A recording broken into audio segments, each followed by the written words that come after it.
Good evening, folks. It's me, your host, Furtive Furrow.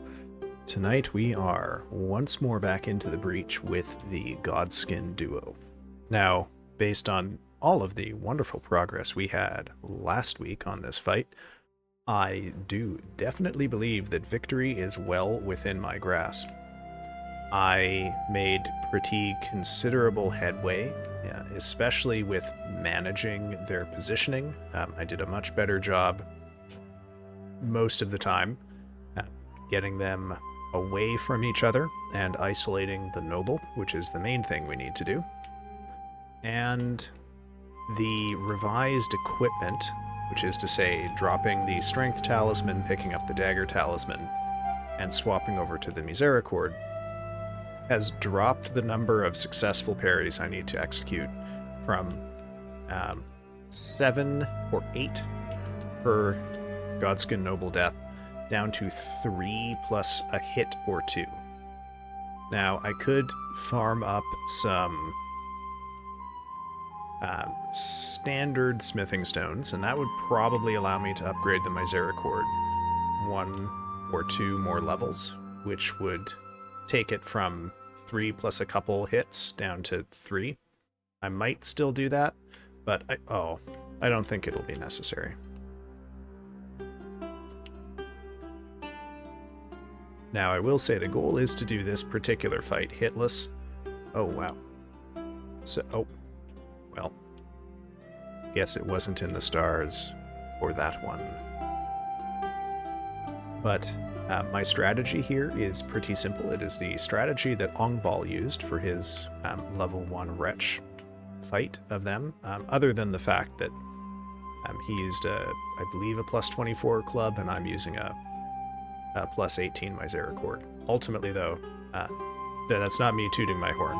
The plus 18 misericord is much, much better than a plus 22 club. So let it not be said that's not the comparison I'm making here. But his strategy is, in essence, to isolate the noble and parry him. And I think that is probably the best strategy for me here as well. Oh. Now, why the noble, you might ask? Well, the noble goes into, a stunned state after 1 parry, whereas the apostle, who's the tall, skinny guy, he needs 2. So, for that reason, the noble is your better bet as the one to approach. Now, I am so insistent that I want to do this fight hitless that a pull like this, where I've actually already been hit once, I would probably allow myself to be killed by them near the end of the fight, even if it were going really well, because I do really want the feather in my cap here with this one to do this fight hitless. When I was doing this with a Morning Star and was looking at having to do maybe 30 successful parries across the entire fight, that did not seem like a practical solution. However, since I've got it down to 3 and a bit for this fight, I do think hitless is reasonably achievable, so I'm going to do what I can to actually achieve it. That may involve, depending on how the fight goes this time, and me trying to see what opportunities I can make, might involve dropping bubble. Oh dear. And going perhaps for the stamina tier. Oh. But we'll see. Other than that, just gameplay improvements I have to make. I was getting killed by some easy stuff towards the end of the last stream. Stuff that really shouldn't be killing me. Just, getting baited into very dodgeable attacks, making stupid decisions about positioning. Just the kind of... Oh, no. Well, I'm going to still keep going. Oh, well, guess I'm not going to.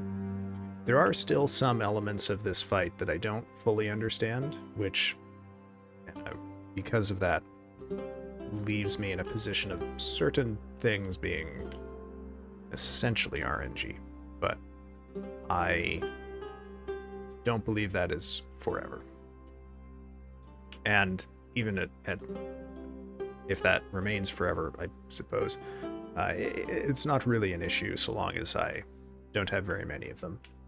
A good example of something that is, for all intents and purposes, RNG from my end right now is the belly blast that the Noble does. I haven't fully learned the conditions that trigger that attack, and it is very dangerous. I can dodge it sometimes, but not consistently. Oh.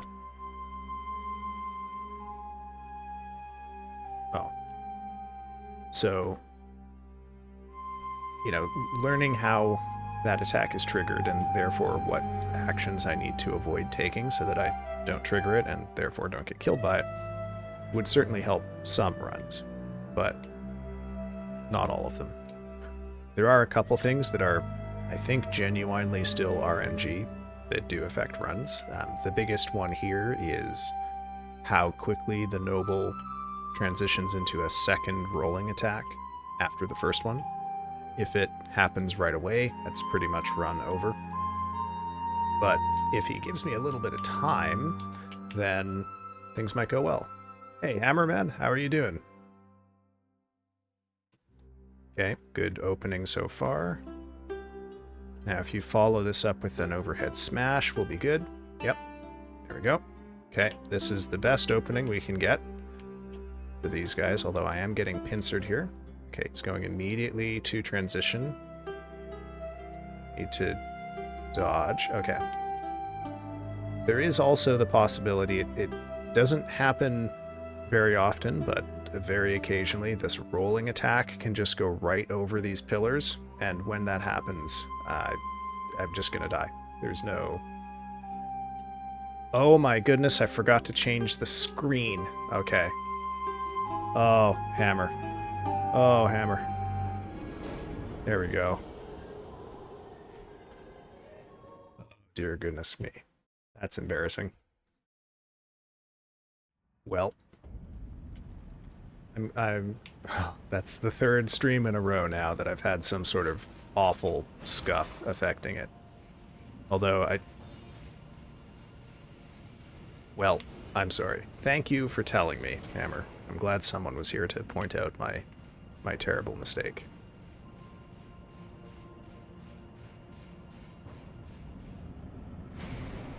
Oh dear. As far as the other source of RNG, which is getting killed by those two knights through the fog wall, I can mostly control it just by dodging immediately. Oh, okay, I forgot. Can't roll. Oh, nope, there's another one coming. Part of me wanted to see how long it would take, but I also wanted to watch. Yeah, well, thank you for saying it, because although I'm sure, Hammer, you might enjoy the schadenfreude of watching me once again slip into scuff right at the start of stream. I fear that in the event that someone does just happen to pop by stream, it might be good for me to be streaming something. Okay, good. We do have game audio. Wanted to double check that. I almost started stream on Monday without game audio.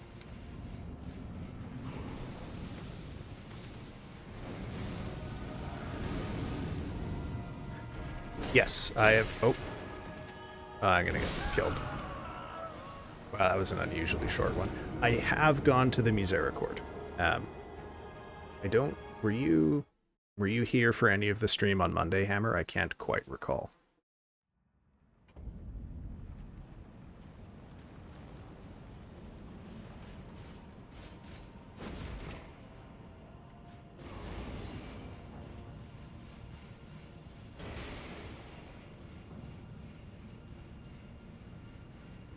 But, no, okay. So, the weapon that I was using for the first half, or like all of the first stream on these guys, and then a first half or so of Monday stream, was the Morningstar.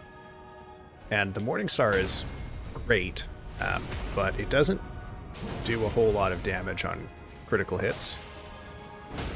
And it, just based on how it was doing, I was looking at having to get maybe 7, possibly 8 crits to kill the Godskin Noble once. And I have to kill the Noble 3 times in the fight. So with that, I was looking at like, oh no, I should not have moved. I was looking at probably like a 15-minute fight at minimum with the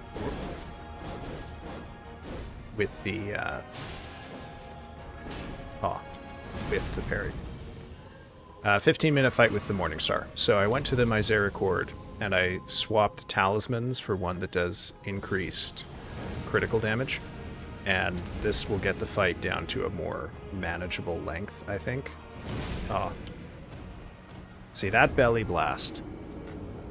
That's an attack I have to learn how to bait or how to recognize early. Because that will just straight up kill me. Hey, Lavibel. Hello, everyone. I just woke up from a nap, so I will be lurking for a few minutes. Hey, I see that attack killed you. Yes, thank you. Yeah, man. Hey, take however long you need. We're gonna be here the whole evening. I've got these 2 guys to kill, and then I'm gonna confidently say when I kill them. We have a little bit more progression. Oh yeah. Monday I did have an extremely good pull where I killed the Noble. Jesus. Where I killed the Noble nearly 3 times. So I've got this fight. I've had a 95% pull. So it is definitely doable. I just have to have my gameplay on point, not make any stupid mistakes, and also not get fucked by some of the RNG factors that can come up with this guy. For example, I straight up don't think there is anything to do if he does a second rolling attack. I just can't. I might be able to dodge it, but it's extremely inconsistent, even under best case scenario. Ditto, just like bad timing with the belly blast. Unless I have a miracle here where I suddenly understand, I perceive the weave and can... Oh, I should not have gone for the parry on that one. This is what I mean by, like, I've got the mechanics more or less down, but my game sense is struggling. Like, I should not have dashed in to try and parry that charge when the other guy was so close to him. How dangerous can you be in Elden Ring? I mean, pretty dangerous. I genuinely think pretty much everything is going to be uphill from here, or downhill, because these guys are going to be harder, I think, than the next boss. These guys are definitely harder than the final boss. And there's only 2 more bosses required to finish the game after this. Okay.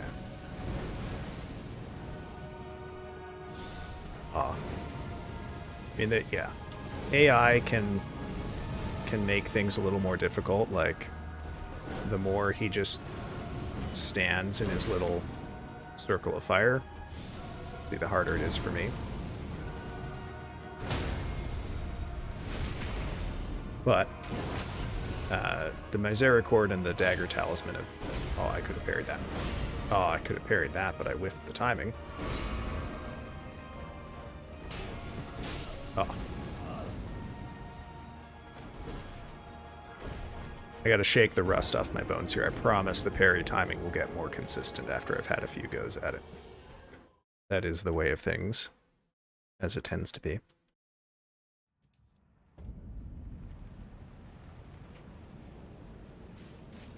Whoop. Okay, there we go. So after this, yeah, is it in a rune level 1 run? Yeah, I would love to be able to wear clothes, but I have no stat points to put into stamina, so I can't really put armor on, or I will get the bad roll. Excuse me, I'm sorry, I couldn't mute my mic for that one. pains me to cough in the vicinity of my microphone. Am I recalling correctly, Lavabelle, you do not play much FromSoft games? Is my recollection of a previous conversation correct? Oh god.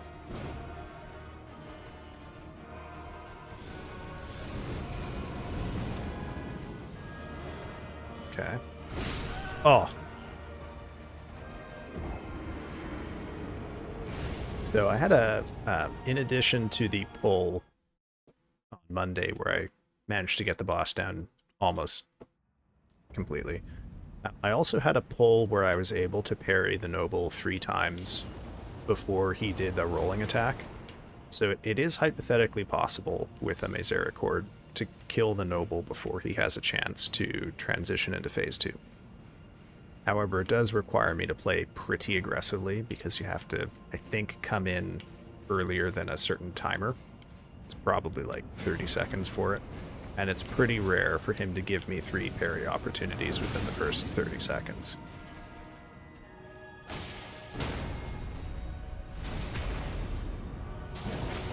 But basically in this game, like, oh no.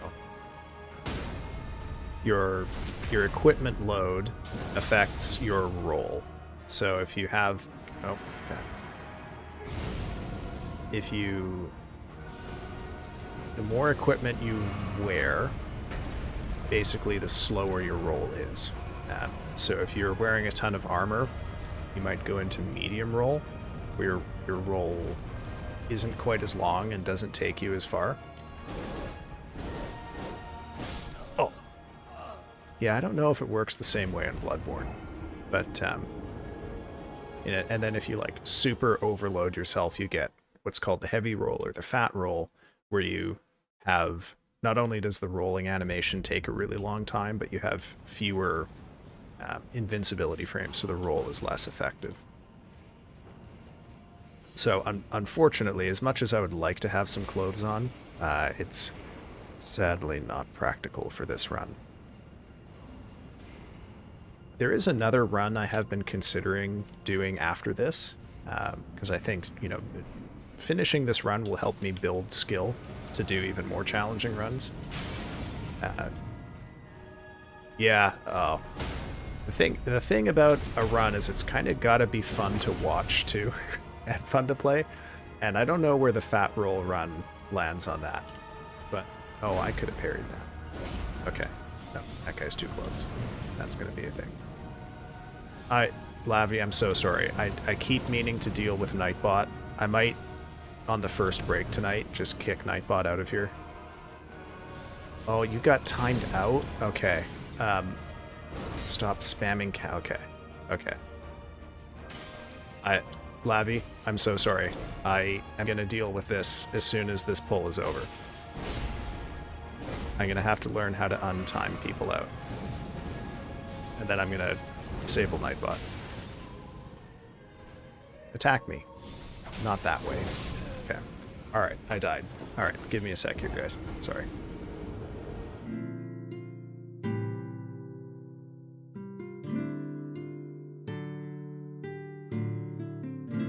I'm gonna get this fixed up. How to untime out someone. Me learning how to stream on the fly. Okay. Unban BV Lavabelle. Okay, you should be able to talk now. I'm so sorry. How do I turn Nightbot off?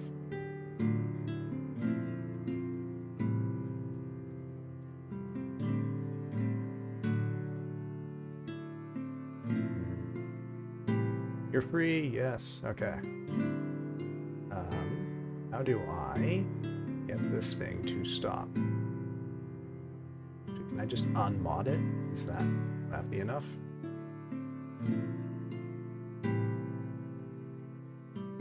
Okay, so Nightbot can now not do anything. Thankfully, you know, I've been meaning to do that for a little while here. So he's just going to hang around and stream like a bad smell.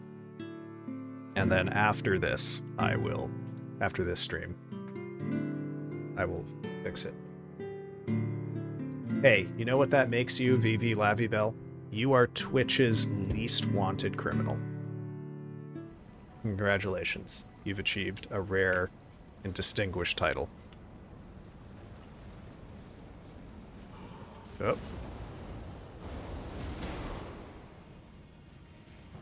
Okay, so where was I before you got unceremoniously banned by this rogue bot that I added to my stream for some reason?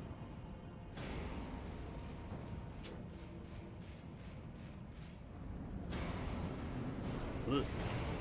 Whoa. I'm a little excited over there.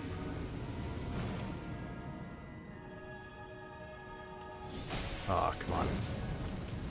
I was dying. Well, I mean, what else is new? I mean, I'm always dying here.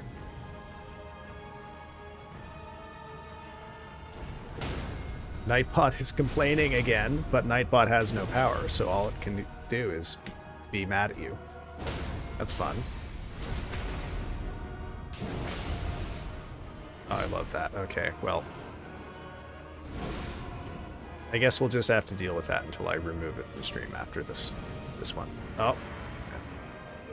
So you'll note, I didn't point it earlier, but that pull was one where I could have hypothetically parried the Noble 3 times and allowed me to kill him before he does a rolling attack. Oh, we were talking about other runs. Sprockets v Cogs. Hello, I saw that you followed me offline. Oh, God. Okay. Sorry, I'm a little excited right now. Welcome to the channel. Thank you for joining me. I am Furrow, as you know. Oh, Jesus.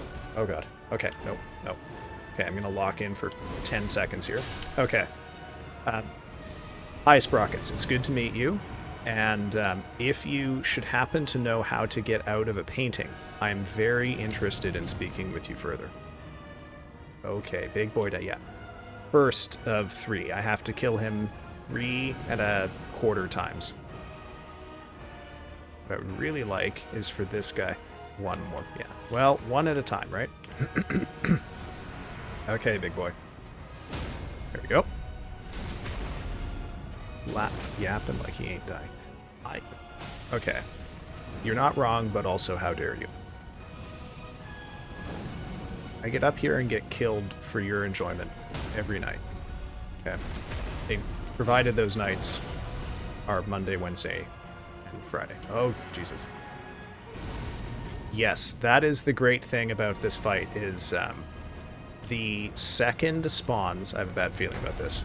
The second spawns, I believe, always go for the easily parryable thrust on their first attack. So they're technically a little easier than the first one. There we go. Uh-oh, that's bad news. Whoa, okay. Oh, no hit list for me on this one. Oh, Jesus. Okay.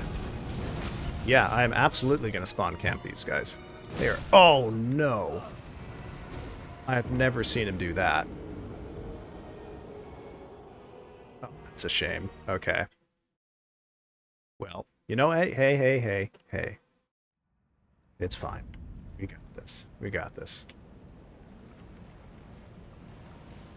Sprockets, I have a question for you. You know, don't feel like you have to answer it or anything, but you followed me offline, and I'm just curious for my own purposes here. How did you find me?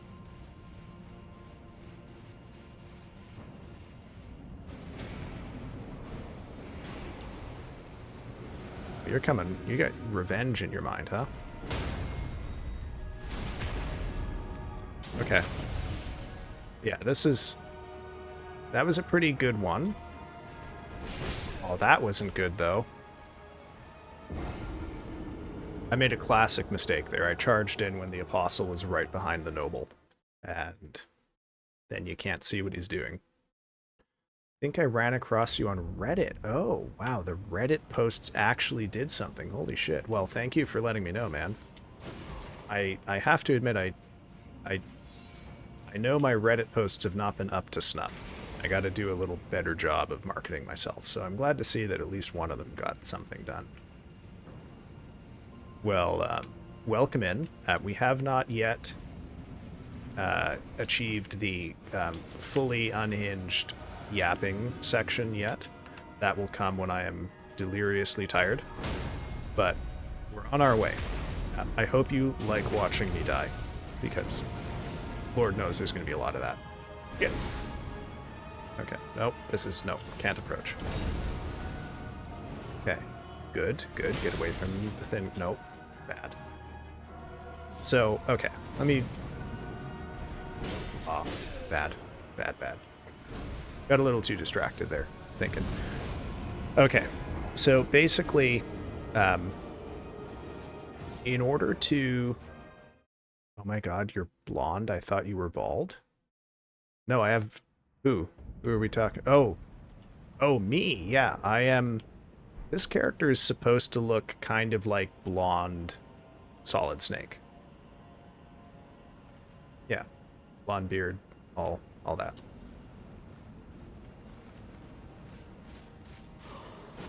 Okay, so this fight has basically 3 skills that you have to... Gaseous Snake. Stinky Snake. 3 skills you have to master. Okay, so you have to, first of all, master parrying the noble. That's your baseline. Okay. Then you have your standard game sense. You have to know when you can approach. You have to not make stupid mistakes. Every boss has this, but, you know, it's just a thing you learn with practice. And then you have the third thing, which is unique to duo bosses and is especially crucial for this one, which is you have to learn how to manage the position of the apostle, because you can't... Aw, see.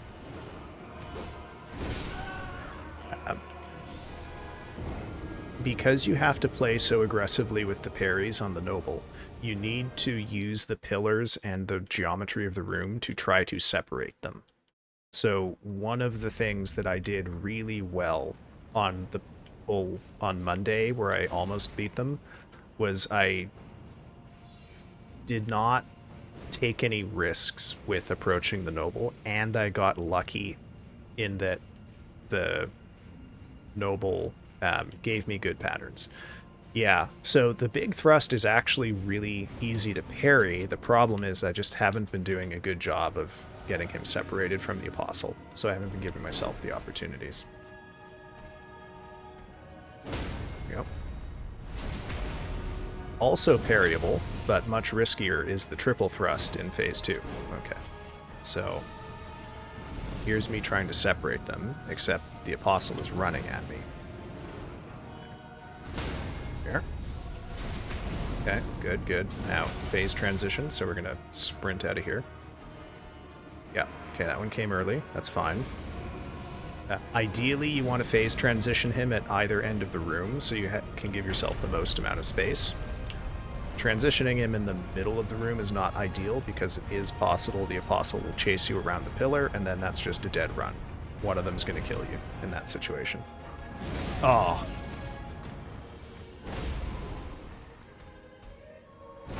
Okay.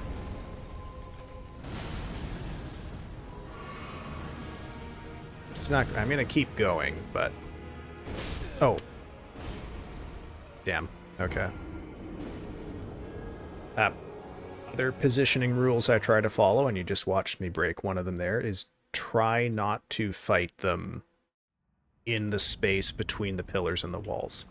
Have you played this game or watched guides to know this? Bit of both. This is definitely my most played game of the last 3 years. I have beaten the game under sort of various conditions of challenge before.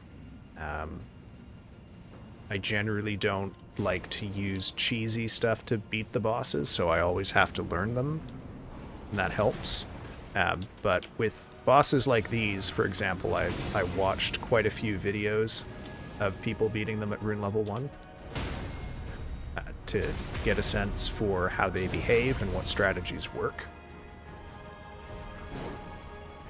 some bosses also, people have done like quite detailed breakdowns of their moveset and their AI so that you can learn how to manipulate their patterns to your benefit.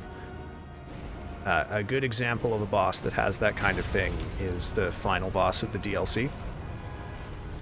But I don't believe there is one out there like that for this pair. In part because these guys have some really effective cheeses that I'm just not using with this. Come on. No! Why didn't it let me parry or get my crit in? Oh, Jesus. Okay. Back. Attack me. No, not with that. Shit. Shit. Okay.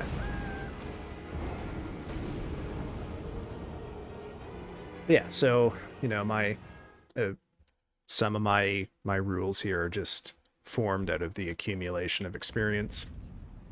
Yeah. I mean, when you can only take one hit, it tends to go south pretty quickly.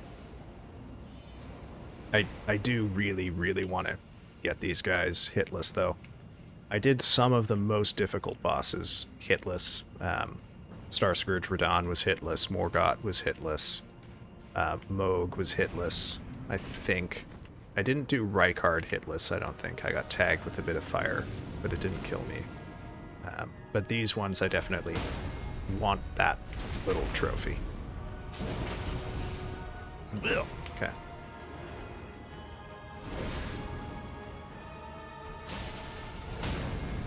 There we go. You do get invincibility frames during the animation for the crit. So sometimes if you play very recklessly, you can use it to dodge an attack. Okay, so this is pretty good roll geometry here, because they both started far away. I don't love that I'm getting pincered by the Apostle here, but unless he does a fireball, I'm probably fine. Okay, good. Ah, whiffed the timing. That's fine. Don't hit me with that fireball. Keep going for the sake of practice. Don't hit me with the belly blast. Oh, I could have capitalized on that. Oh, I could have capitalized on that, too. Okay, they're together now. That's not going to work. To separate them, perfect. Don't do that. Oh. Is this a rolling attack? No. Okay. Oh, come on. Question, I see you heal after getting hit and losing bubble, but either way it's a one bonk death, any reason. I will show you that reason in just a minute. There is a good reason.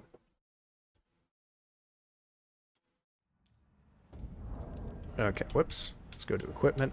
So, my equipment includes this talisman, the Ritual Sword Talisman. So when I have maximum HP, I do more damage. So even if I get tagged and have like 99% HP after bubble, it's still worth it for me to heal. And then if I get tagged with a fireball when I have bubble up, that doesn't quite kill me, but it does leave me on fire, but healing puts the fire out. So that will prevent me from dying and at least allow me to use the remainder of the run for practice. Or pull for practice, I should say. Yes, no, it's a good question.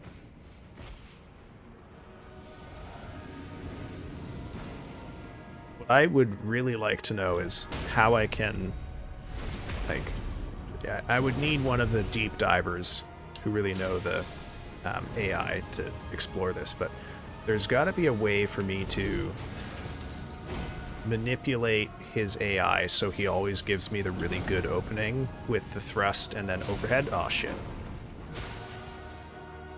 Because the overhead is also really easy to parry. Nope, might slash me there. Nope, nope, okay.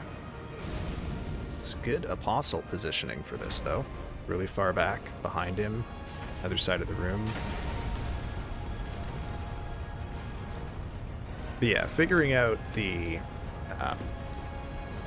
you know, I don't know if there's some sort of factor X that would, oh shit. I have I have. Not for a little while, I will admit. I haven't rewatched them in quite some time. Yeah, the belly quake is... Oh. It's lethal. It's so lethal. The thing about belly quake is it won't kill me if I have bubble. So it is survivable, but because like, having the bubble up is an indication that I've done the fight hitless, and I just don't want to get hit by that. I don't want to count on tanking it. But I don't know how to foresee it coming. Oh, let me get... Okay. It's so quick, yeah. It is hypothetically possible to dodge it. It just looks like a different attack. It looks like he's about to puff himself up to do a different thing. So I have to perceive it for what it is in the moment. Oh, okay. See, right there, that's a miscalculation on my part, because I caused him to go into phase 2 early. This means I'm going to have to parry him twice in phase 2, which I don't want to have to do. Phase 2 is harder. Okay. What are we going to get here? Okay. Triple thrust, parried. Alright. What are we going to get here? Oh, I whiffed it. I still haven't picked up the parry timing on that one.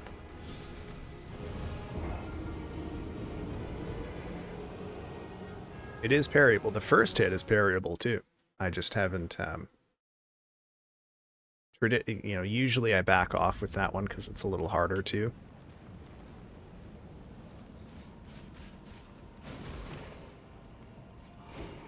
It looks like a turd when he rolls. I can't believe we're getting gate kept by this.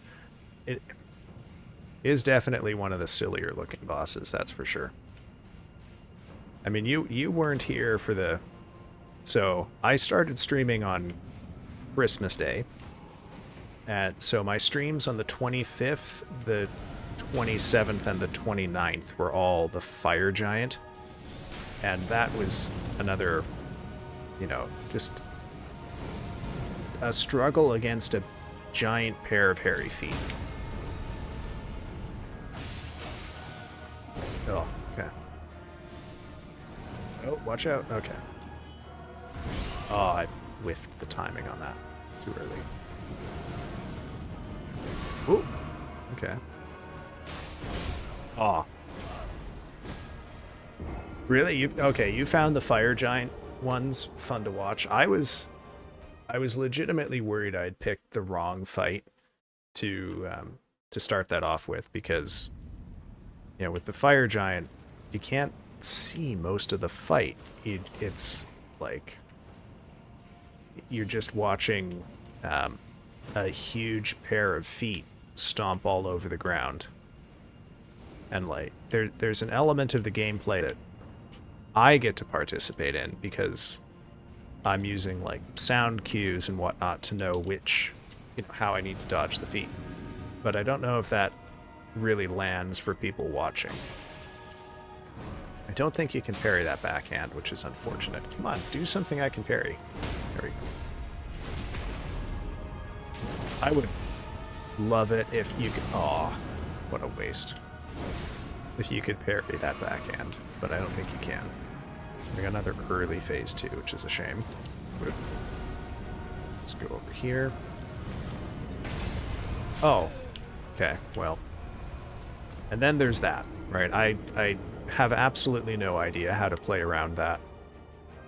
Seems to happen maybe 1 every 12 times or so. Just goes right through the pillar. And it's, you know, rip when that happens. But it's rare enough I don't feel that bad about it, you know. If I were a speedrunner, and if I were super, super consistent with this fight, then I might get mad at that. But I've got way more improvements to make just to my general gameplay before I'm in any position to be complaining about that pillar thing.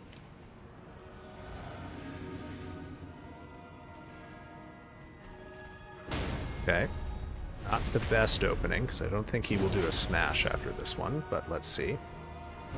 No. Oh. Okay. Bad timing on my part there. Okay.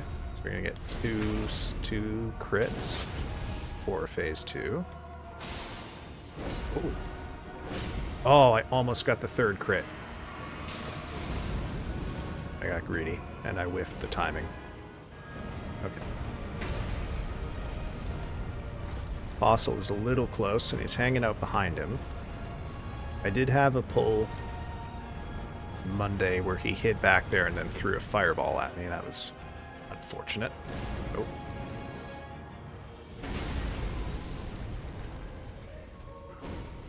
Oh, can't see shit because of the rubble. Oh, yeah, well, that ended that.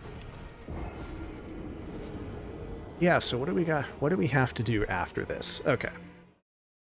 So after the Godskin Duo is, there's only 3 bosses left to beat the game after these guys. There is the Beast Cleric, then there's Gideon Ofnir, and then there's the final boss of the game. The final boss of the game, I think, is probably going to be fairly easy. I'm not going to parry it, but I'm not worried about that one. I'm confident I can do that one in one stream. The Beast Cleric, which is the next required one after this, could be a little fussy. It's definitely about... The first time I played this game, the Beast Cleric was probably the hardest boss for me, but I've significantly changed my playstyle then, so I don't think I will face quite the same obstacle. God. So on top of keeping these guys separate, you really need to not do what I did right there, where I lined them up so the Apostle was directly behind the Noble, because you're just asking to get a surprise fireball right to the face if you do that. Yes, the Beast Cleric is Malekith, also known as Gurunk. But yeah, that's a really fun fight. It's a short, extremely aggressive, very flashy and cinematic fight. Very different to how this one will work, I think. But I'll also be able to have upgraded weapons for that fight, so... Oh, come on.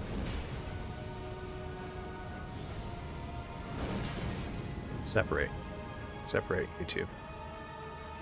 Okay, perfect. And for a crit. Using my brain to remember sprinkles of lore instead of coursework. Yeah, well, I mean, hey, look, man.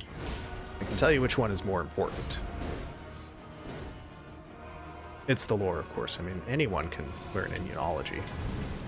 Not everyone can remember obscure details of Elden Ring lore. The important thing to remember about Malekith is that Malekith is the one who's been charged with ensuring that destined death stays locked away, and therefore no one can truly die. So when you defeat Malekith and you restore destined death to the Elden Rune, that means you can suddenly actually kill things. Specifically, the final boss. Oh, keep... Ooh. Oh, yeah. I think... Okay.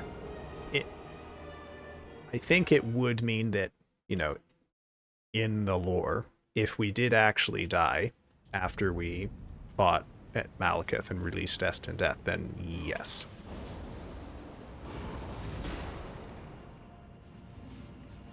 However, you know, it would be kind of mean of them to not allow us to resurrect after we defeat Malekith.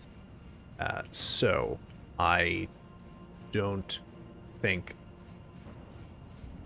I think this is a case where we have to... The gameplay outweighs the lore. Okay, good opening. Been having kind of weird openings lately, so... Okay, good opening. Let's not get hit by that.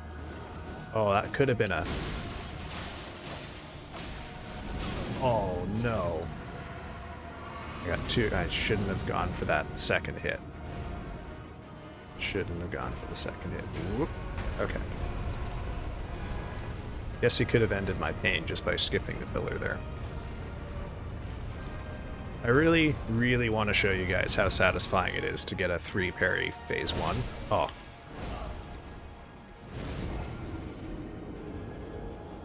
That's me getting killed by the easy shit right there. Because yeah, it is incredible to put the noble down without having to deal with the rolling attack. And it would not surprise me if the successful pull ends up being one of those.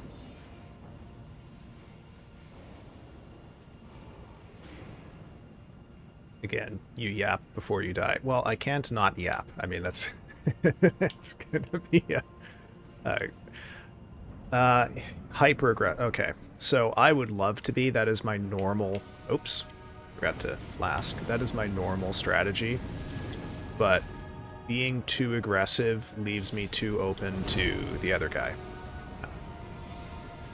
So sometimes I don't take risks because, like, the apostle is too close.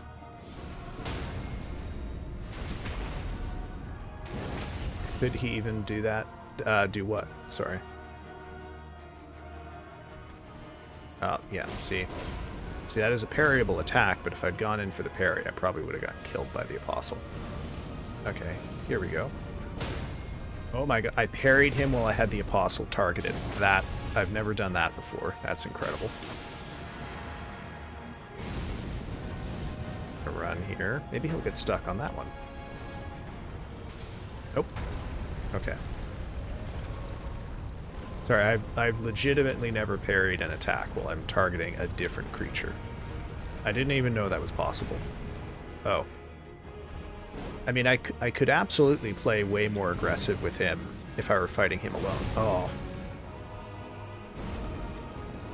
I'm gonna get killed here. Oh, okay. Oh, I did, but not the way I thought. Turd man. Yeah. So,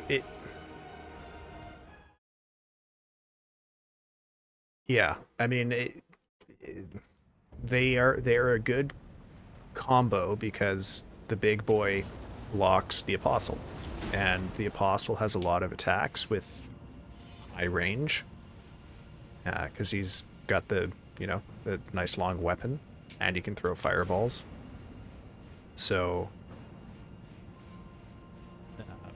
a lot of my what I consider now good runs, which is a run where I kill the noble at least once, end up failing because I got a little too excited and forgot to care about where the apostle was standing.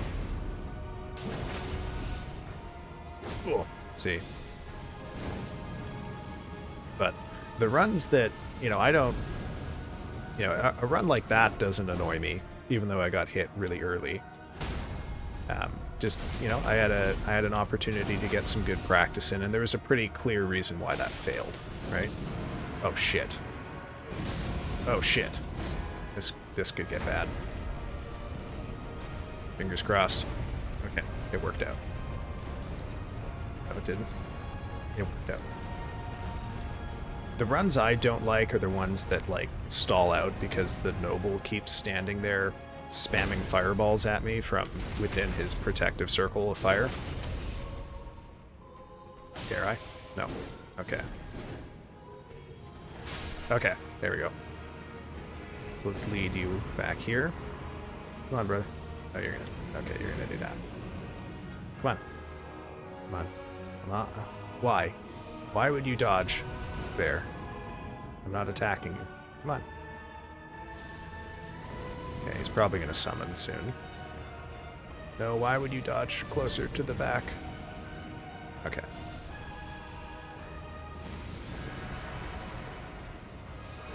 There we go.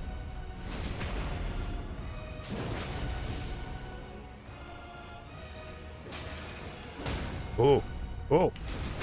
I almost never successfully parry that. Uh-oh. Okay. Transition. Let's run. Let's run. Lots of space. This is good. Don't cross the pillar. Beautiful. Okay. Pretty good run. Oh. Oh, I got juked by the Apostle. We'll still keep going. Oh.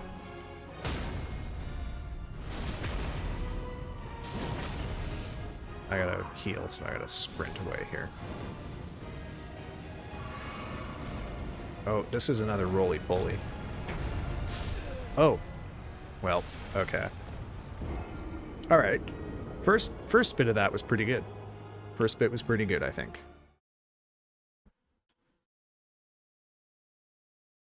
In fact, I would say the first kill, extremely clean. I can be happy with that.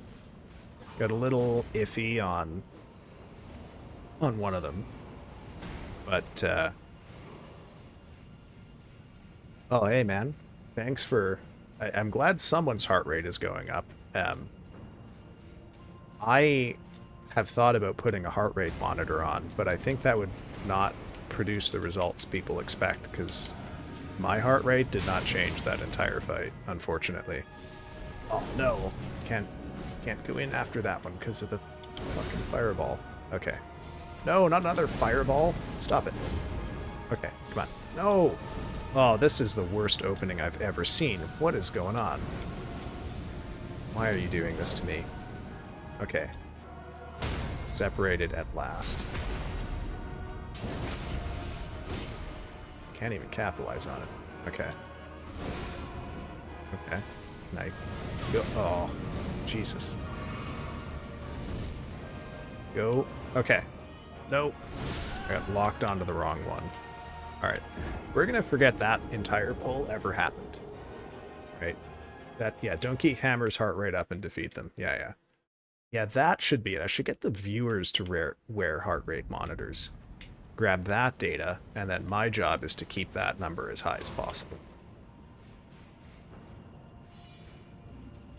Dude, it is going to be delightful when I finally pull it off, isn't it?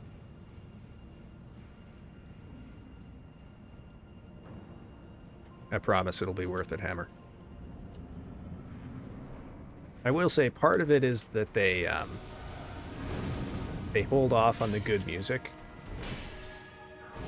Oh. Until the second noble comes out.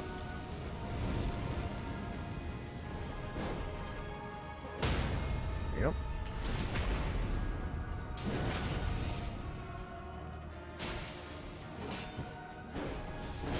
Oh, okay. Here's what I diffed on that first.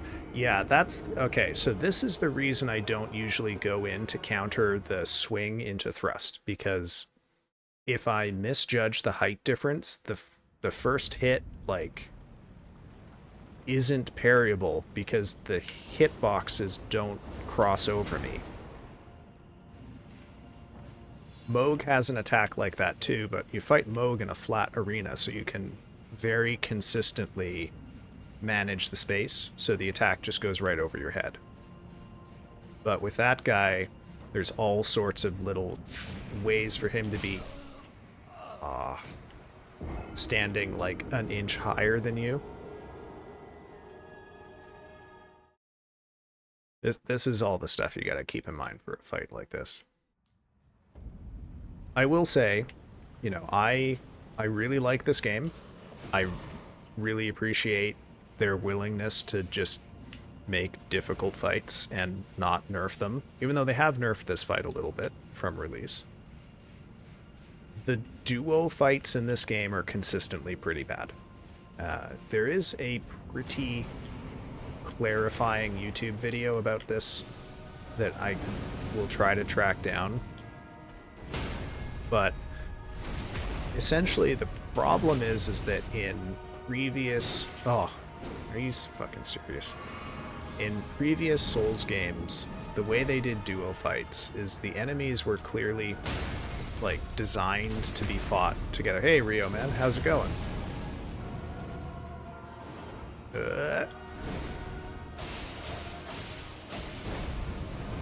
Oh, that's embarrassing. So, like, in your Dark Souls 3, Dark Souls 2, Dark Souls 1, etc., Lurking as you do your lap. Well, thank you for the lurk, man. I appreciate it. We've had some good pulls so far. Hey, Haku, you're here too, man. Good to see you. Good to see you. How's your day been? Leaving a lurk. Much appreciated, man. You have yourself a good evening. Before you go, Haku, is there more music coming tonight?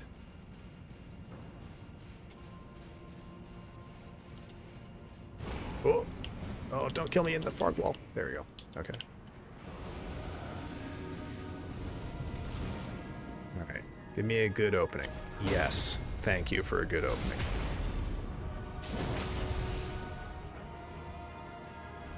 Oh, yeah. I'm not gonna get mediocre. Oh, really?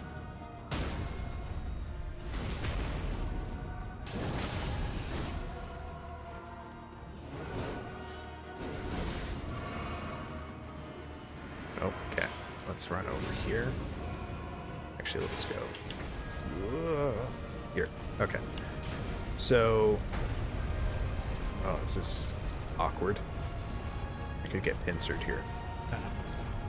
In previous FromSoft games, duo fights usually had quite complementary enemies, meaning they're oh, like 2 minutes. Oh, it's already out. Oops, shit. Okay, that is very good. I will check that out. Probably when I go for first break here in about half an hour, I might even drop it in chat for folks to check out. Yeah. Give a boost to my buddy Haku here. Well, good luck on your lab there, Rio, and thank you for coming by. And thank you also for coming by, Haku. Lurker is always appreciated here.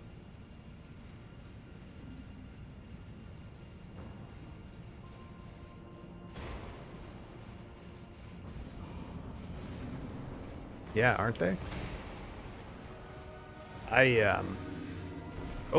Oh no, I whiffed the parry. That's embarrassing.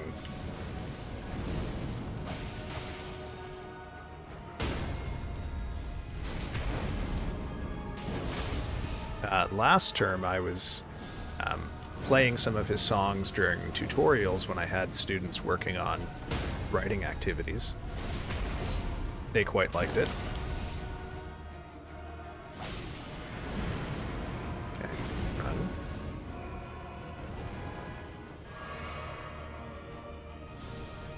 Oh, what? I've never seen that. He transitioned to phase 2 and didn't do a rolly attack right afterwards. Oh my goodness. Getting all sorts of weird stuff tonight. Okay. Alright, you would like to come this way. Yep. Come on. Come on. Far back as you please. Come on. Oh. God damn it. Hoist by my own petard right there. Got a little too cocky with the Apostle. Never underestimate the length of that thing. It will surprise you.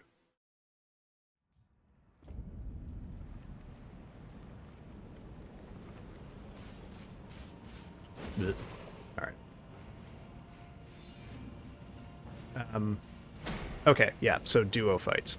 Normally, duo fights are between either completely identical bosses or bosses that are highly complementary, meaning that their attack patterns can interact or overlap in a way where it is clear that they've been assembled together because, like, one of them will do, like, big sweeping attacks and one will do, like, a really long, narrow thrust attack kind of thing.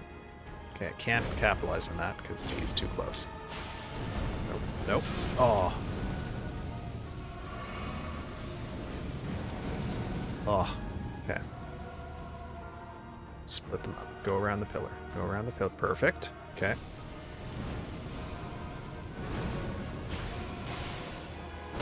Okay. That's what I've got to focus on doing, because I'm getting a little too killed. Getting killed a little too often by the Apostle. I really gotta keep sharp about positioning here. been neglecting that.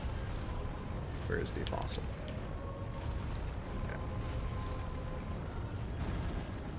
Okay. And the idea is that when the bosses are complementary or designed to be fought together, like, you will be able to focus on one of them while dodging. Oh, well, I guess that was unfortunate. While dodging one of them, because like, they would keep separate. So if they're identical, for example, I'm thinking of the twin demons here in, what is it, Dark Souls 2 or Dark Souls 1? Like, while you're focused on one of them, the other one will hang around back and, like, throw fireballs or something, right? And in the original release of Elden Ring, there was absolutely none of that. So, like, both of these guys would just fully charge you and play as if they were solo bosses. Oh. Okay, never mind. And it was really quite substantially difficult. But they put a nerf out, I want to say, like, 3 months, 4 months after release, that changed the behavior of all duo bosses. It was supposed to make it so that the one that you aren't locked into would hang back and play more passively. And I can definitely see that on some fights, but it does not really feel to me like that change is reflected in the Godskin Nobles, because the Apostle, although he plays a little bit more passively, hangs pretty close to the Noble unless you are consciously trying to juke them around a pillar so you have space to fight one of them. So part of it is just me having to learn the intricacies of that. Give me a good opening? Nope. Bad opening.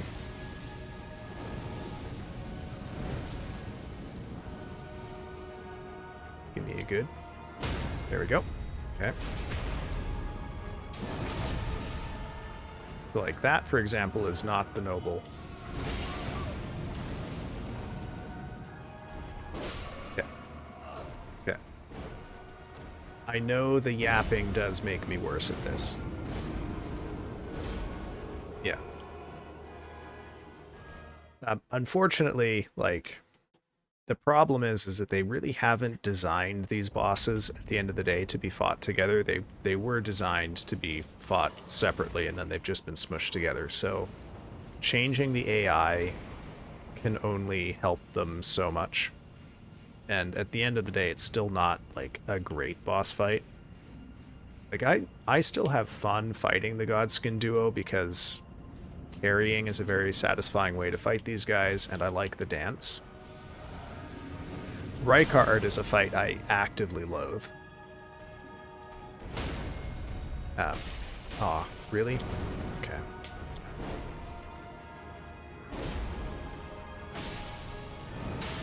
But these guys I don't hate. It's just, you know, some of the things about them paying too much attention to what I'm saying make them a lot worse for, like, rune level 1, maybe, than other things.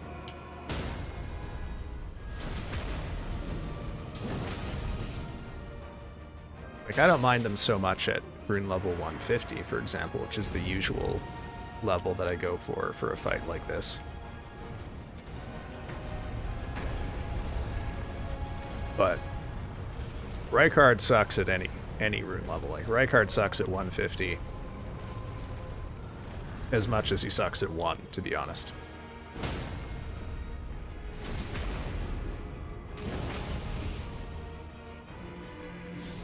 Ugh. I will say, though, this fight would be 100 times better if you just removed that attack.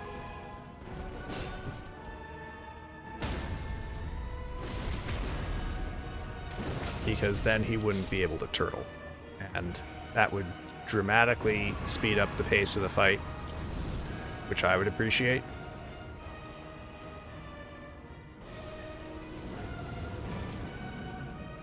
Come back here. Come back here. Also, sometimes when they go to throw fireballs across a pillar, sometimes they just directly throw the fireball into the base and ignore the fact that the pillar isn't there. Oh, it didn't give me an attack. Come on. Give me a thrust. Oh, okay. Well, we're getting there. I hope, anyway. I hope I did not damn myself to shame by proclaiming this being the night that I'm going to kill these guys. I may have to ever so slightly tamp down the yapping if I'm able to capitalize on this fight. I think the rule that I'm going to follow, you tell me if this seems fair, chat. If I kill the noble twice, so if I get to the third noble, I'm going to shut up. I'm going to try to lock in. Because, I personally don't mind doing this fight over and over again when I'm never truly locked in.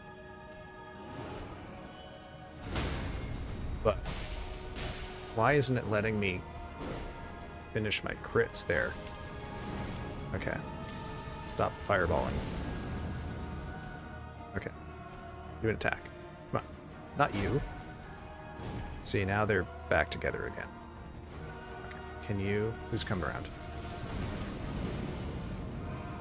Switch... Ah, perfect. Okay. Oh, why? Yeah. I think it has to do with the height thing again. So maybe I should consciously try to come in up the middle or around that first pillar. See, I can't charge in because I'll get pincered. Okay, come on. Oh, hey, you charged me. That's nice. Oh. Okay, I'm gonna keep going. Just... Oh, oh.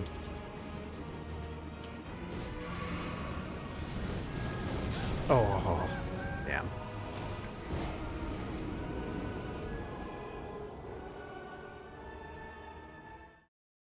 But yeah, these guys are...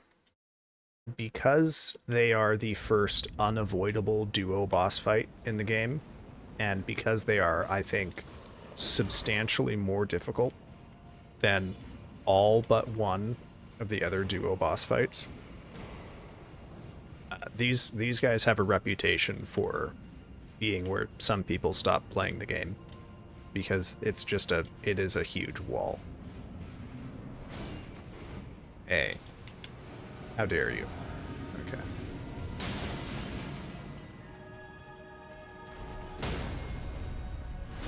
Okay, good. Actually managed to get it that time. Whoa. Okay. Okay, gotta divide you two. Okay, come on, come on, come on, come on. Perfect. Okay, let's not get pincered by the apostle. So I'm gonna run over here. Okay. Not generally a good idea to try and use a pillar that he's right beside to block him, because sometimes he will just go right through the pillar and destroy you. Nope. Oh.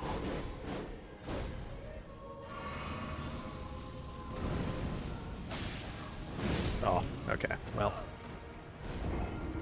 So, I think probably it is possible for me to learn the dodge timing for that belly blast, because although it looks a bit like he's winding up to do the jump and crash, it's not exactly the same. It'll come with time, and I don't know how long it'll take me to be able to pick up on the very early animation differences that signal that I need to dodge now, no matter what. I have dodged it in the past, but only basically by accident. Okay, good opening. Are we gonna get best opening? Let's see. Yep, we are. Okay. Where's the apostle? Okay, nope. Forget it. I'm just gonna run. Down here. Okay. Okay. Solid so far. Apostle is far away, which means we might be able to get an attack in if he stops rolling soon. Okay. Let's see what we get. Good. Okay. Very strong opener. Gonna dodge right away. Oh, you're still alive. Shit. Not anymore. Okay. Good. And the Apostle is in the other side of the room. So, let's just... Actually, why don't we just run over here? You stay there. Just get him to throw fireballs as much as possible. Oh, now he wants to consistently walk at me. Wouldn't do that when I want him to go to the back of the room. Okay. Okay. Oh. Oh. Target lock-on went to the Apostle instead of the Noble, and I got confused. I shouldn't have tried to parry. Should have backed up, gone for the second round. It was a rock-solid first Noble.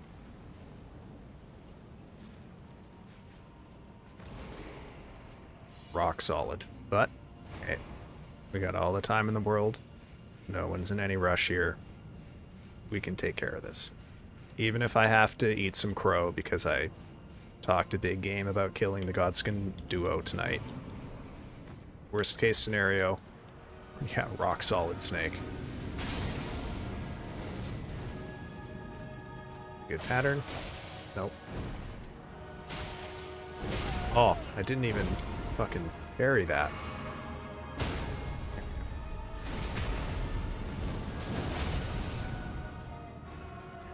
Oh!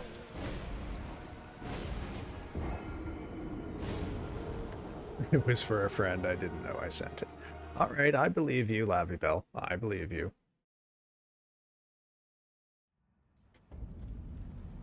Go, girly, go, painting girl. Yeah, exactly. Hey, aren't we all just one of the girlies here, trying to get past the Godskin Duo?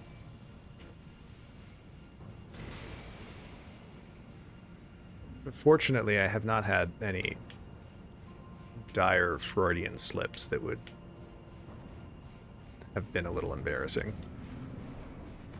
There's one very particular thing I've been so worried I might accidentally call these guys. Ooh, I got the crit dodge on that fireball. Oh no, another fireball. Okay, separate. Oh, thank you. That's good. He separated for me. Okay, we're probably gonna get a transition, so let's back up here. Yep. Now, where to go? But I have good options here. Swapped in the middle. Oh, yeah. Toast. Oh, we'll keep going, just for the practice.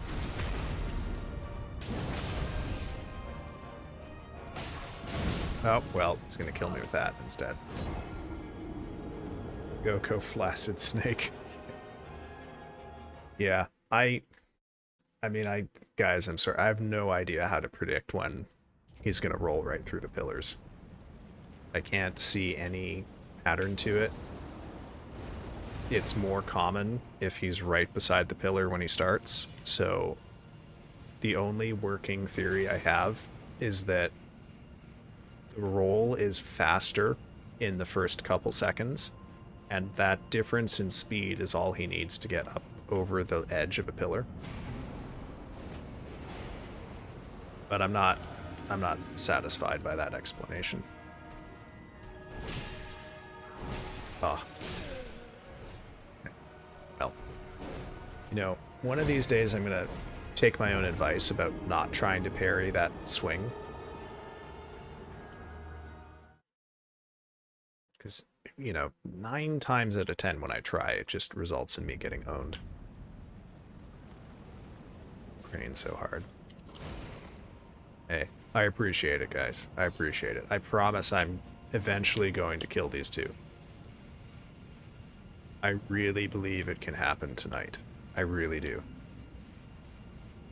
Can't promise it, but I promise I believe it. Oh, jeez. He's running right up. Man, they really wanted to kill me this time. Okay. I don't know if you caught that, but that was another time when I parried when I was locked onto the wrong guy. I'd never done that before in my life, and I've done it twice now in one stream. Okay. Get away from your friend. Okay. It's a shame.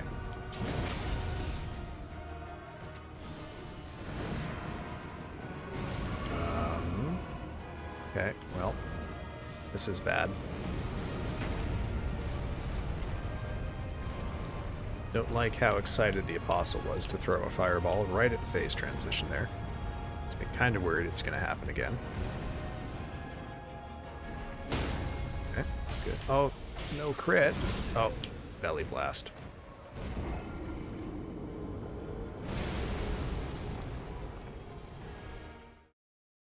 See, so that specific attack is one of the reasons that I'm very hesitant to play aggressively with him in phase 2. Was Einstein condensate snake. Good lord. Yeah. Quantum foam snake. That smoke. I mean, you've got to imagine how weird this must be for the Apostle, because on a successful fight, what's going to happen is he's going to watch this naked man roll in, kill 3 of his fat friends, and then attack the 4th one like twice, and then he will just die. He will just spontaneously die. Another failed crit.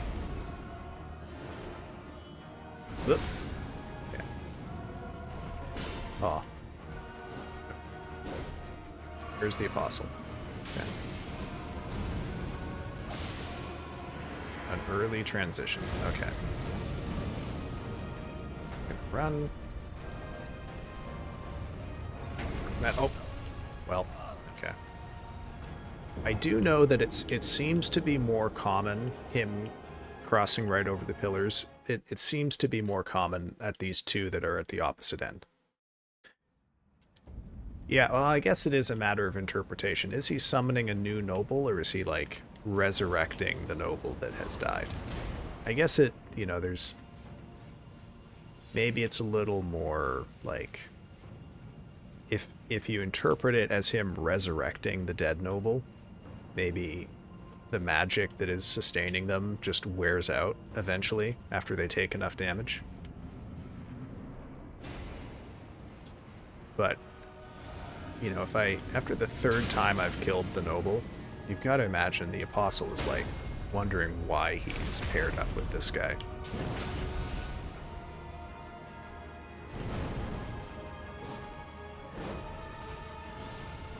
Okay. Not great spacing. Just keep going around. Oh, nope. Hey, come on. There we go. Ah. Oh. Separated them, but then didn't capitalize on it. Yeah, right. If they had the ability to summon the other nobles, why not just do it right at the start and make it a 4v1? Yeah, that does make sense. Oh god, don't even joke. They're gonna put out a surprise DLC for this game where it's just 4 of them that you've got to fight. Maybe it's mercy, not wanting to gank a poor naked snake. Aren't all snakes naked? I guess Rykard's not naked, he's got a hat. Cheeked up snake. Whoop. Okay, good opening so far. I will say, it does feel... Oh my god. It does feel like the openings that I'm getting with the noble are just way worse tonight, consistently, than they were on Monday. And I'm gonna allow that to become a fully fledged excuse. Oh.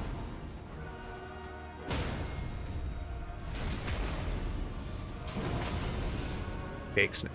That's what I was looking for. Cake snake.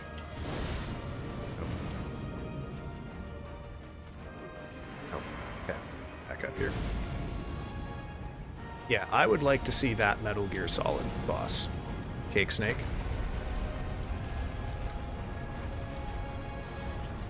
There's gotta... I'm sure if I went up on DeviantArt and looked that up, there would be some very interesting things. Oh, well. Thanks. Yeah, I'm already dead, man. He's gonna humiliate me by throwing a fireball into my desiccated corpse.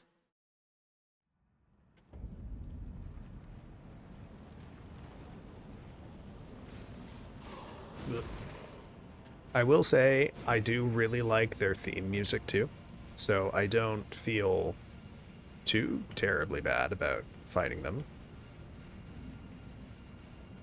Moog has another great theme. It's a huge boon for his fight. Oh, you know what? There's another boss I completely forgot about because we have to fight Godfrey. And Godfrey is an incredible fight. Oh, that's going to be so fun. Oh. I got too excited about Godfrey and just forgot to parry that incredibly easy attack that he used.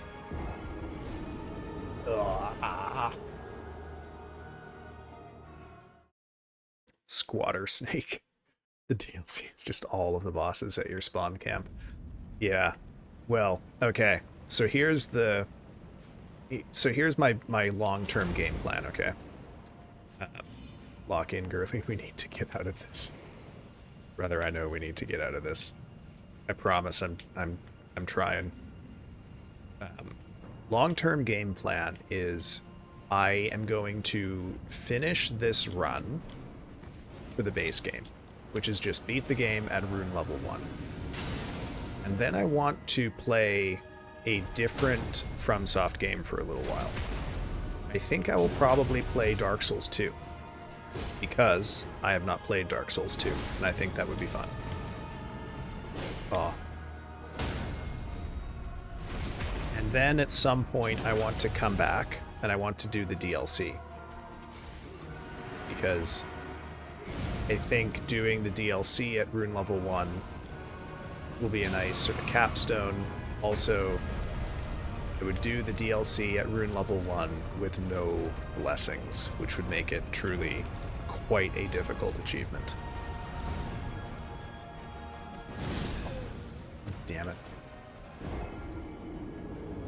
I just wish there was some way to bait that attack out, or to know it was coming. Some way I could guarantee that he's not just going to wind up and kill me. The thing that I really fear with this is not, you know, getting killed by stupid shit that I should be able to parry or dodge is one thing, because I could just look at that and say, okay, well, you fucked up. You should have upped your gameplay. That's on you. It sucks to get killed by that attack, and I'm deeply worried that my calm is going to be broken by, like, you know, I'll have this incredible run where I'm on, like, jeez. You know, like, I'm about to kill him for the 3rd time, and everything's going great, and I've got bubble, and he just hits me with that stupid belly blast, and it's all over. Stop trying to backhand me. Okay, now you're gonna turtle. Okay. Come running. The belly blast is just a nightmare. I don't know... I legitimately have no idea what to do about it. Oh, okay. Thanks.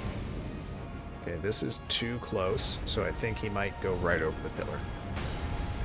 No, he didn't. Oh, that's interesting. But now we got too much apostle. I don't know what that's going to mean. Okay. Okay. Oh. Alright, alright.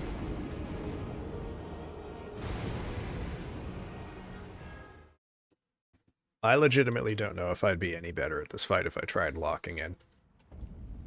This is all of my practice, skewered snake. Thanks. Thanks, Hammer. I've earned it, man. I've earned it. I can't complain. Oh, no. No, hey, don't apologize. That is That's my thing, is I'm here to suffer, man. That's totally okay. It takes me as long as it takes me. I think maybe the only lesson here is that I'm not gonna talk up a big game about beating them on a certain stream again. Barbecue, we're not getting out of this one, Snake. Oh, yeah. Whoop, whoop. Okay. Oh no, an early transition. Okay. We run, go over here. Where's the Apostle? Can't see. Okay. Alright. Aside from... Well, you know what, honestly? This is a pretty good first opener. Okay, Apostle got a little close for comfort. We got a bad opener with triple right away. But... Okay, no. Let's hope for something good here. Don't belly blast me. Let me get that. Don't belly blast me. No, you're going to turtle now. Okay. Let's use this as an opportunity to separate the Apostle from the Noble. Nope, you joined the Apostle. Cool, thank you. Oh, triple thrust would have been okay. Oh, god damn it. Nah, I'm gonna die. Oh, okay. Now I'm gonna die. Yeah. Alright. How could I have turned that around? There was an opportunity very early on where he did a thrust, and I had backed off too much because I was a little worried about how close the Apostle was. If I had capitalized on that, maybe. But I don't know if I would make any different decisions on that one. Yeah, I mean, sometimes they're a bad seed. I don't really want winning to come down to getting a good seed. And a lot of that is just, you know, learning good game sense. But... Oh, God. Something is going wrong here. Oh. Okay. Maybe it's time for me to take a very short break, because we're about halfway through stream here. And I will go make... Maybe I'll make some tea and come back after I've given my brain a little rest here, and we will return to dealing with these guys. Alright, I will be right back, folks. Probably just black tea, I think.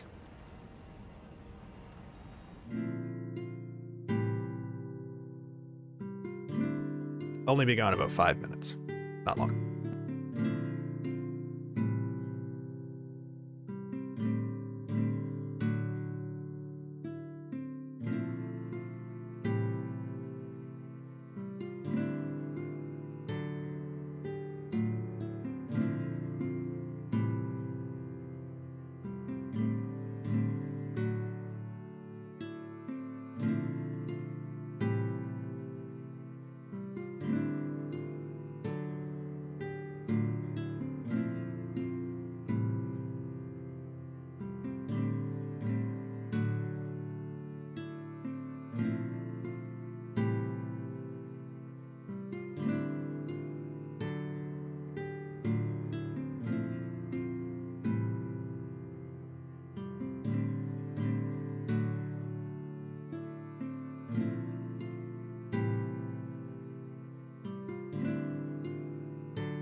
Alright folks, I'm back a tiny little bit ahead of schedule here. Mostly just because I realized that it is way too late in the day for me to have a cup of black tea. So I went to look at my herbal tea and realized I only have an empty box. So no tea for me. I literally just made some warm water for the sake of my throat, and we're going to get right back into things here. Oops, no sneaking. I did also, I did something I usually tell myself not to do, but I looked at how many people are in chat, and I think this is the highest number of people I've had on a stream where I didn't have a raid. So I just wanted to say thank you all for being here. I am still a very small streamer, and I appreciate all of you giving some of your time this evening to watch me get repeatedly killed by these guys. Because it does mean a lot that people want to, take that time and spend it over here listening to me blabber on and struggle through this fight. So I'm glad I've done something that all of you value enough that it's worth it. Come on. Why? Why when I'm trying to be sentimental do you do that? Jeez. Okay, well. Nope, got slammed. It sensed weakness. It is not weakness to be sentimental. Oh. Stop doing that attack. Nope, okay. Alright, not the greatest pull to come back, but, well, we'll just keep going here, shan't we? The mango does not, thankfully. I've just had to talk a lot today because Wednesday is a day of meetings and phone calls. So I had, for example, a couple hours of meetings for academic stuff, and then I had a call with a friend of mine who lives on the other side of the...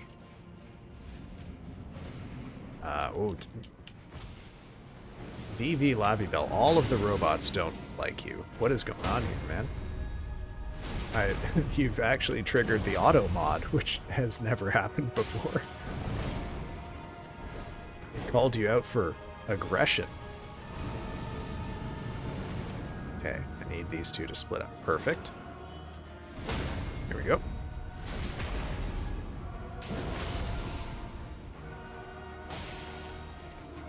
Alright. Can't recall what I was saying. Oh, yeah. So I had, meetings for academic stuff, and then a friend of mine who lives on the East Coast, we have a call on Wednesdays from, it ends about an hour before stream. So I do a lot... Oh, why? I do a lot of talking on Wednesdays, so my voice is going a bit. But I also do a lot of talking on Mondays, because Mondays are the day that I teach. So that is why I tend to reserve the Friday streams for my... to be like the 4 to 5 hour streams if I decide to go that long. Are you serious? Okay. Well.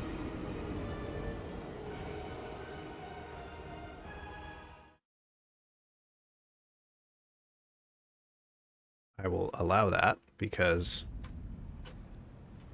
that didn't seem a problem. So I come here to relax. Gotcha.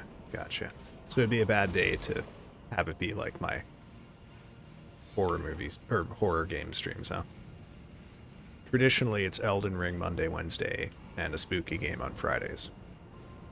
I will say, however, this week is the first week since I started streaming where I will not be able to stream at my usual time on Friday.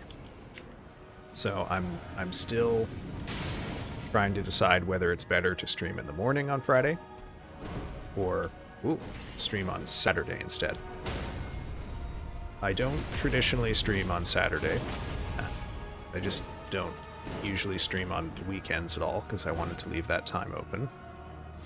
So I feel like, 9 hours of streaming a week is, timing is still a lot. See, these guys do read your inputs a little bit when it comes to flasking, but they're not quite as bad as some enemies. So, I'm obviously not going to hold anyone to any commitments or whatever, but if you were going to come to one of my streams, would Friday morning or Saturday afternoon be better times for you? And by Friday morning, I mean like maybe 9 to noon PST.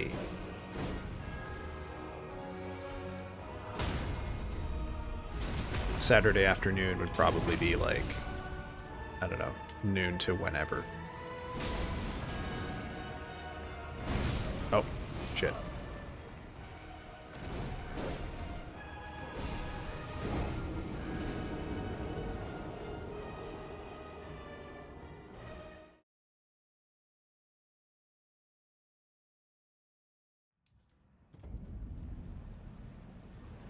But, of course, if you have no particular thoughts on the matter, that is also totally fine. All very speculative. Usually at work, hard to make those days. Okay. Gotcha. No worries, man.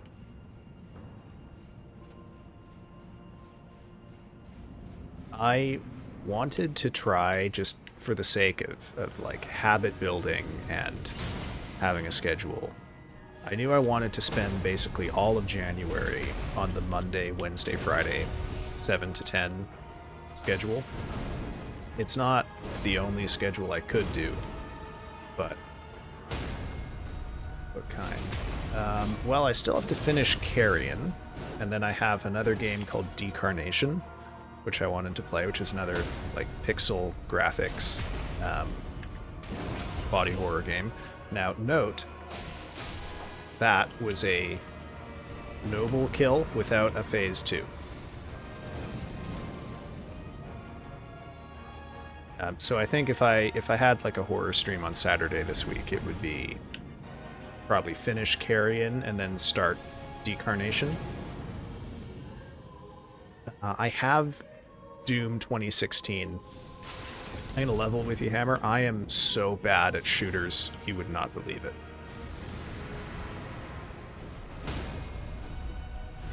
Okay, we got the hype music now. Let's not ruin it. Okay, I need you two to split up. Split up, please. What are you... That's not a... Stop throwing fireballs. Why are you just standing over there? Okay. Their behavior is a little weird right now. Split up. Okay. We got it. We got them split up. Okay. Oh, I whiffed the parry. Oh, it's not hitless. This is dangerous. I might get run over here. Yep.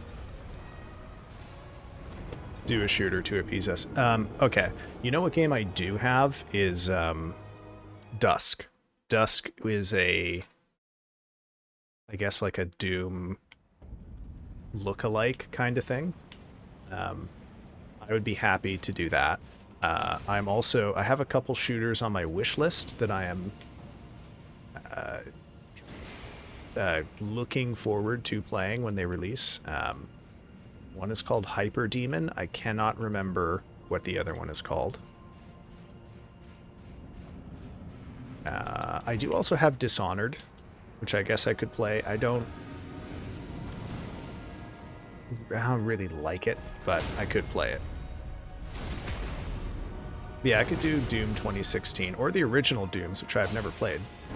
Oh, come on. I'm actually getting disappointed at my... Whoa. They were in sync for a second there. Disappointed with myself for letting shit like that get past me. There you go. Ultra kill. could you very briefly describe what Ultra Kill is? Because I have bad memory with names.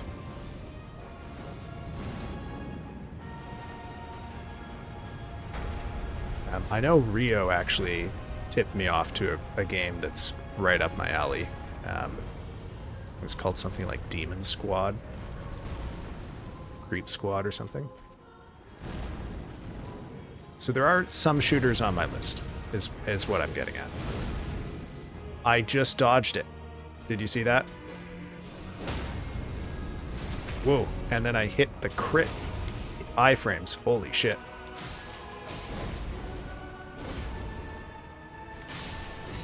Okay. Fast-paced shooter, you're a robot, kind of Doom-esque. Heal blood from your enemies. Okay. So so the belly blast is dodgeable, but I was not intending to dodge it in that moment is the problem. Okay.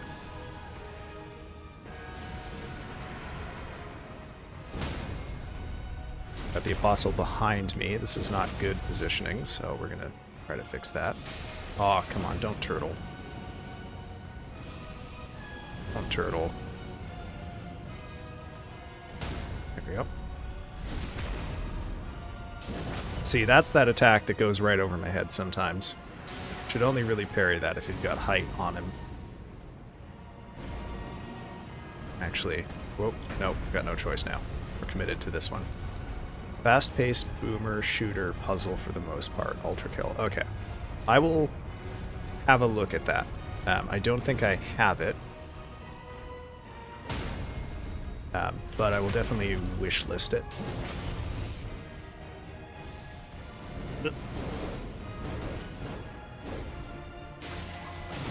Oh, the belly blast.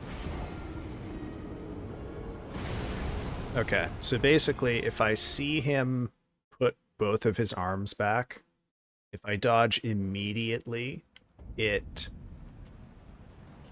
works, maybe. Watch Seth's review of... Oh, Ultra Kill. Turns out I can't dodge that attack while reading chat.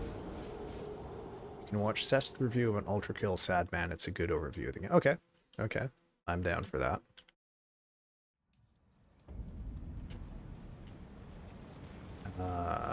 Okay, yeah. Other games that are on my list to play, yeah, there's Decarnation, there's Death Must Die, there's Against the Storm, there's Dungeon Keeper, I think, the RTS where you're like the villain.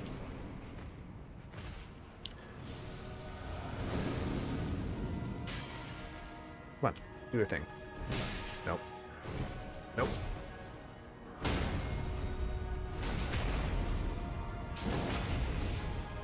There's also World of Horror, Yume Nikki, which is a bizarre, weird little RPG maker game.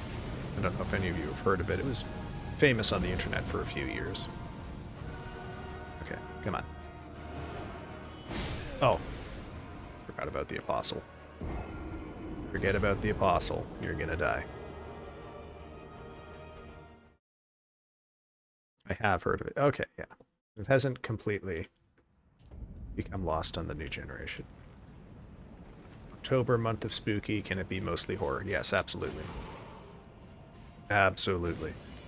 I mean, my hope was to maybe play Bloodborne on stream in October, but that will require me to invest in a PlayStation, which I simply don't think is going to happen. Just too much money.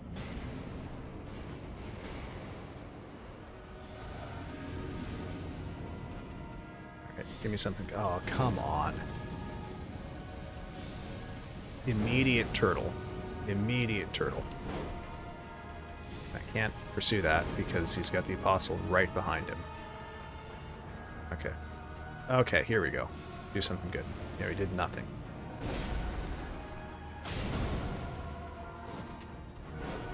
Do something.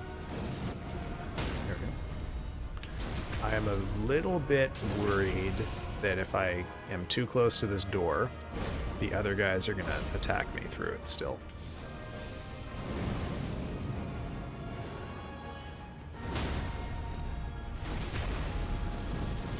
Bloodborne emulation has been popping off recently. Okay. That's interesting to hear. I'll have to keep that in mind. Well, let me put it this way. It is one thing to emulate. Oh, really? It's another thing, though, to stream yourself emulating it. You absolute fucker. Okay.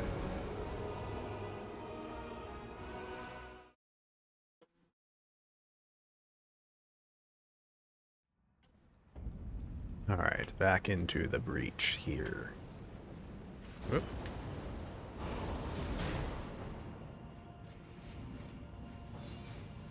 Yeah, let's see. What else has been going on in my life here? Oh, you know what? Maybe I can just... Lavibel, I think you are in the Discord. Hammy, I don't know if you are, but maybe this would be a good thing for me to post up in there. But also, please don't feel like that was me telling you to go to the Discord. There's, I think, exactly 2 people in it right now. It's not... it's not bumping, man, let me tell you that. Oh, it's in the About page of my stream thing, but you know what? Maybe I should actually put all that stuff on my like closing screen or the BRB screen.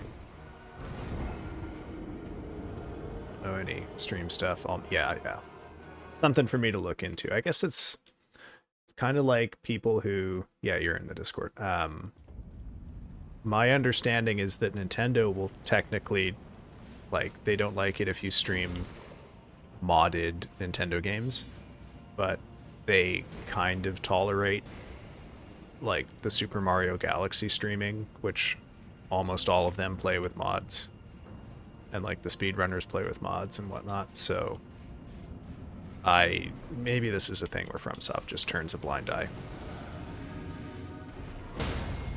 Alternatively, FromSoft could put fucking Bloodborne on PC, in which case I would be all over that shit like white on rice. If you turtle, man... Oh, are you... Okay, you know what? I'm not going to be mad. That was 100% my fault, because I knew the Apostle was there, and I thought, you know what? Apostle just threw a fireball, I'm safe. He won't do anything. No, I was wrong. The Apostle did do something.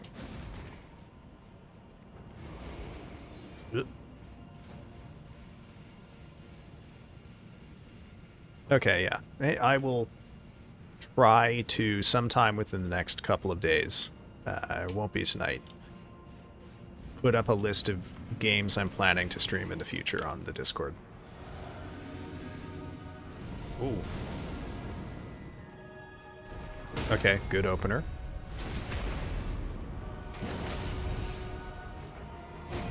Mediocre behavior from the Apostle.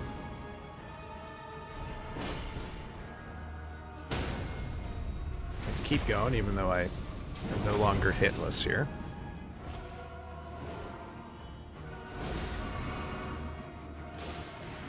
Oh, okay, got an early transition. Don't run over. Don't run over.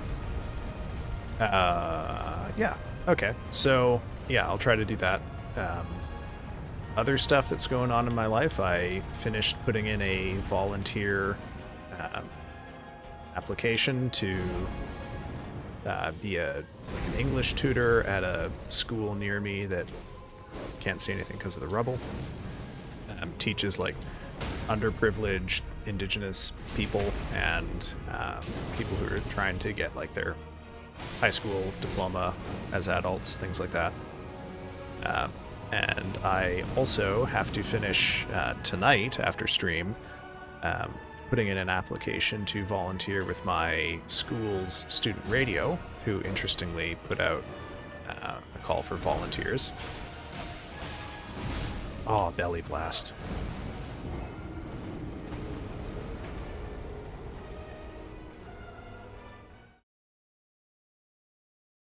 Belly blast. Okay. Not gonna let it get to me. Not gonna let it get to me.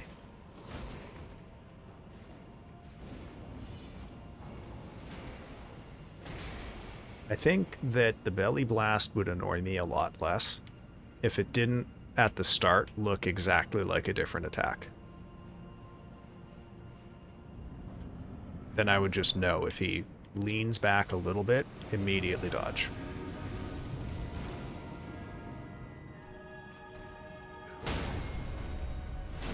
Okay. Got our crit. We loop around here because I don't think where the apostle is. Don't like that either. Can't see him. Okay, good. And a good opening so far.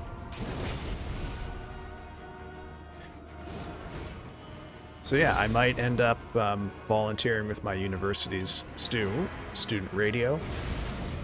And, you know, it sounds like the way that this works is you volunteer doing audio production for a little while, and then you can propose programming of your own. So I don't 100% know exactly what I would propose, but I could certainly have time talking about video games or medieval literature or horror.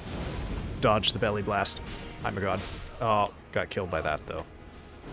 Did you see it though? I saw it coming and I dodged, and it worked.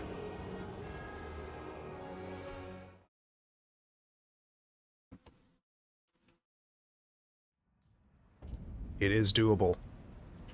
It is doable. I just have to have absolute, like, fucking lightning reflexes.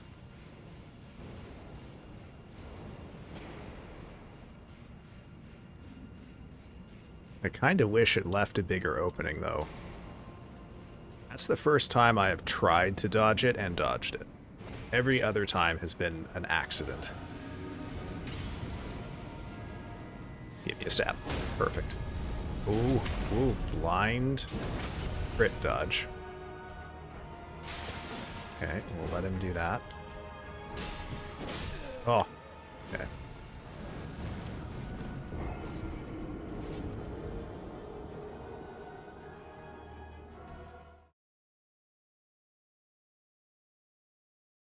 I know I've said it before, but I do feel like I'm getting pretty bad, consistently bad patterns on the opening. Like, Monday night, I would say a solid 75% of my pulls opened with the easy stab. And here, I've had, like, honest to God, some of the worst openings I've ever seen. Just, like, back-to-back turtling, weird attack patterns, apostle sticking close no matter what. Like, that's how this fight should start. And then, if I get lucky, he immediately follows it up with the smash, which is also easy to parry. There we go. See, that is the perfect opening. Okay. Now we run. We can take the third pillar. Okay. We'll stop here. Oh, look at how far the apostle chased us. Holy shit. Okay. Alright. Let's get some space. Throw a fireball. It's a weird opener. Okay. That's good. That's good. Not quite enough to kill him, though. There we go, though. Okay. Okay. We got the first one down. We're gonna run back. Keep the apostle over here. As much as we can. So that we have maximum space to run over. Get a parry or two on the new noble. Whoa!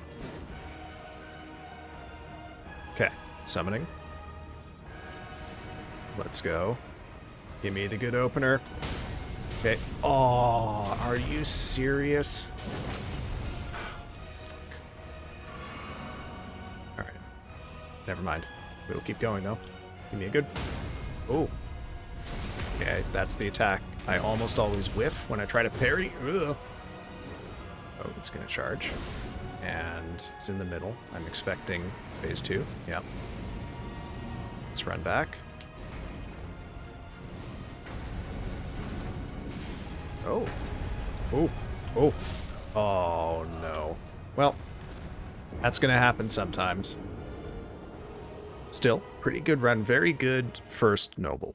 Second noble got a little messy. I got tagged by a fireball, but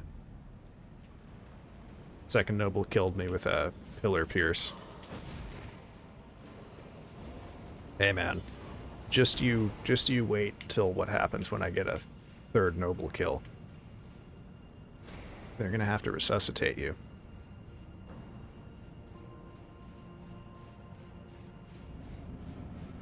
We got those 2 volunteering positions. I don't expect to get both of them.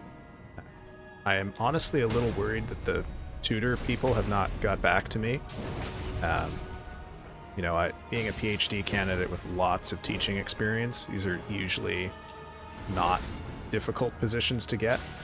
But from what I have heard from other people, this place is kind of its management is maybe not so great. So it's possible I might slip through the cracks, but you know, that's why you set up 2 different things, right? But I also just don't really have any idea these days, you know, which undergraduates are listening to student radio. Because that used to be a huge thing, of course, you know, back when people listened to radio. But nowadays, people are just on Spotify, right? So, hey, here's the thing. When I was an undergraduate in 2007 to 2012, I listened to the radio. Because there was no Spotify, brother. And I didn't want to put all of my music on a MP3 player. Come on. So...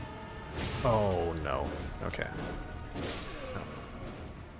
See, this is what happens when you don't separate them. Man, they've got quite the wombo combos, don't they?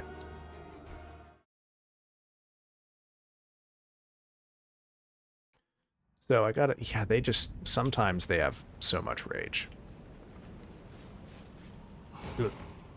So I have to think about, like, what can I put on the radio that people would like? Like, what would people actually tune in to hear? Student radio, I definitely wasn't there. Oh, yeah, welcome back, Laughter Bell. Oh, I could have parried that. Cannot be parried. Turtle mode. Throw a fireball next, yep.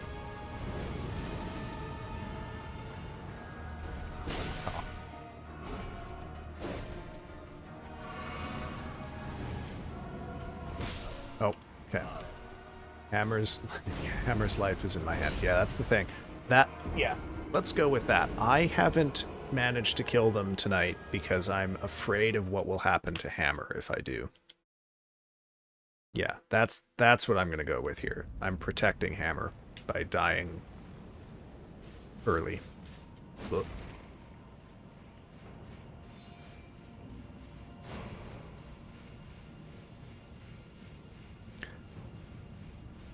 You know, there's a couple of fights that I think are probably going to take me as long, if not longer, than this fight.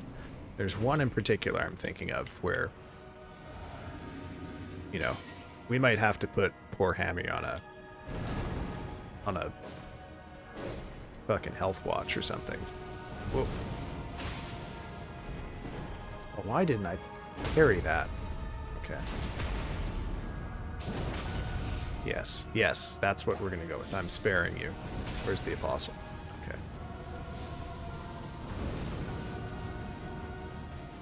Stop turtling. Stop doubling up on your fireballs.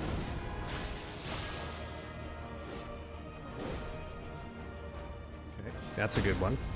Whoop. Okay, he's gonna go to phase 2 right away, so I gotta split. Let's go over here. Okay, we'll go to this one, since that's the safe pillar. Safe fur pillar. The ideal scenario for phase 2 transition with these guys is to cause phase 2 to trigger at either end of the room and run to the middle pillar. So the middle pillar is by far the safest. Okay. Could have parried that. That's a shame, but...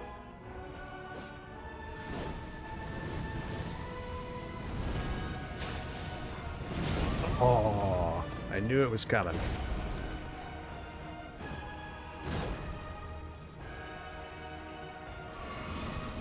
Synchronized. Nice.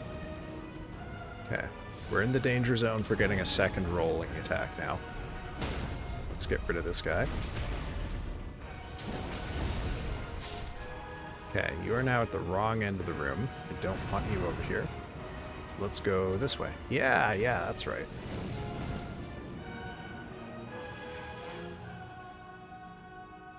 Come on, come back here. Come back here. This guy's movement is an absolute mystery to me. Never figure out how he decides his dodge. Aw, come on, man. Oh! I don't know. Honest to God, guys, I do not know what is going on. It's like I forgot half of my parry timings in the last 2 days.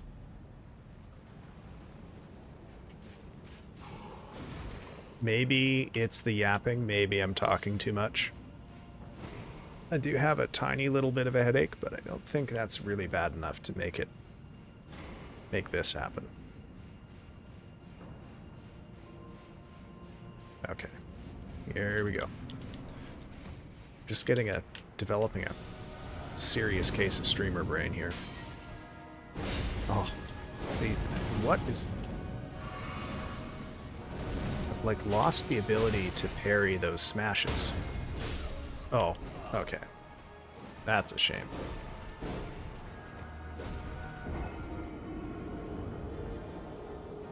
Yeah.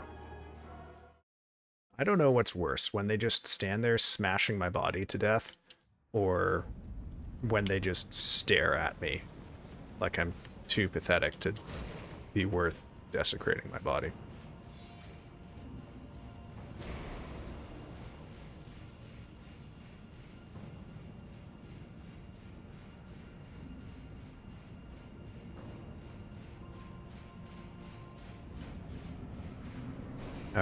All right.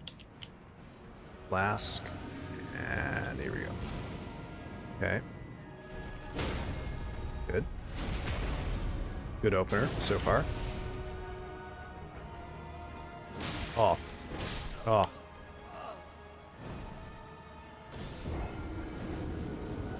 Okay, yeah. I mean, that's a good demonstration of how important height difference is with that specific attack. Because in my mind, I was thinking, yes, just let him attack and it'll go over your head. But I wasn't thinking, as I should have been, that only works if we're on equal ground. But if that only works if we are on unequal ground.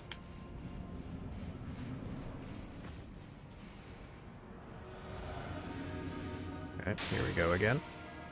Give me a stab. That's fine.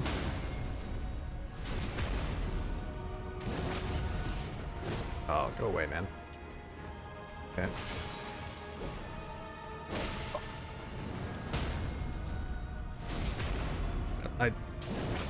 Just the disrespect of nailing me with the... Oh. Backhand smash. Oh, okay. Had to scratch my eye for a moment there with my controller.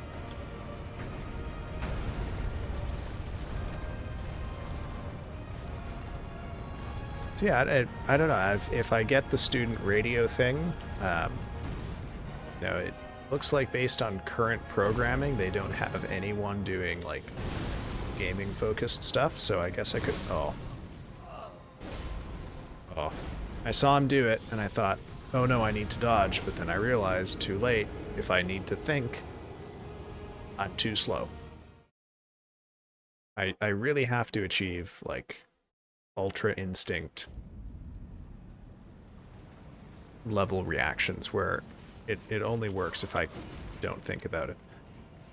Yeah, it's a good question. Gaming news, or maybe talking about scholarship of video games. There's not, honestly, there's not a huge amount of, like, really thoughtful criticism of video games. So I don't think it would take, you know, too long to exhaust that well. Or reviews of games, perhaps. I truly don't know. The lore corner. Yeah. Surveys on what kind... Yeah, that's another one too, right? It's... I have no idea how I just dodged that. That is baffling. Oh, no. I thought he was going to charge up, but alas. Yeah, it sounds like, you know, there's probably going to be like some sort of probationary period during which I am just helping someone else's show. So I'll have time to, like, query them and find out about stuff like that. Oh. So if I do the horror thing, that was exactly my plan. Was to read short stories on there. You're dead now. Okay, good. First noble, not quite as clean as I would have liked, but he's dead. And I still have bubble, which is good. Blech.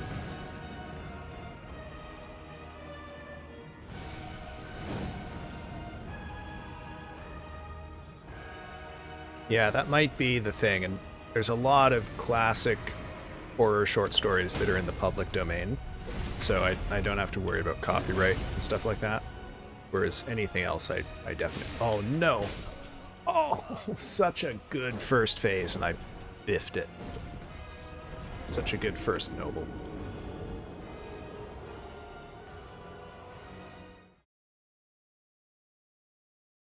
So then the question is, when? Because I've looked at the programming, and it kind of seems like most people's programs are actually during the day. Lovecraft is public domain, M.R. James, like, oh, there's so many. There's so many that are in the public domain, I legitimately don't think I would ever actually run out.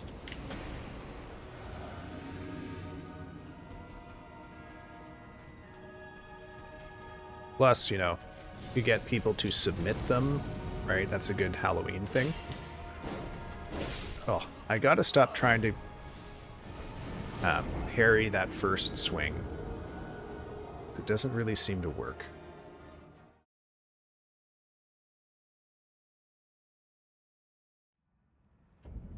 Part of the reason that this fight feels so... I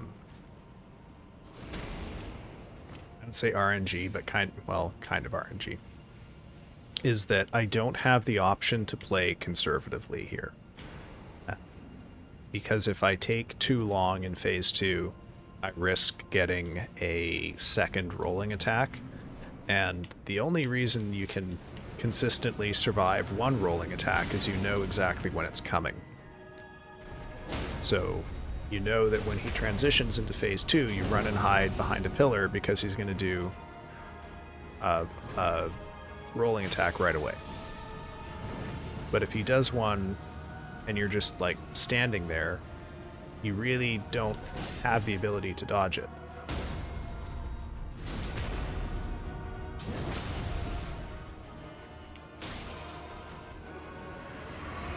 Oh. Re-allowing poems too, right? I mean, yeah, I could do poems. I will confess I am not a huge fan of the two-sentence horror phenomenon, but I'm definitely... Oh. Once again, I looked at him doing it and thought, I need to dodge. But that split second of thinking I need to dodge ate up the window during which I needed to dodge. Just a crying fucking shame, that. Yeah, my experience of the two-sentence horror is that I've never once found any of them horrifying. But they are sometimes funny, as you say, because they are... It's like a format that just doesn't work. Like, it's almost impossible to be genuinely horrifying in two sentences because you have no time to build up atmosphere. So it's all twist. And if the twist doesn't land oh, that was a... If the twist doesn't land properly, it just becomes funny. I'm gonna die. Yeah. I biffed the best possible opening to that fight. He did the easy stab, I parried it, he got back up, he went to do the easy smash, and I dodged for some inexplicable reason. If I had just stood there, I could have used the iframes from the parry to get through whatever the apostle was going to do. Oh. Oh well. Oh well.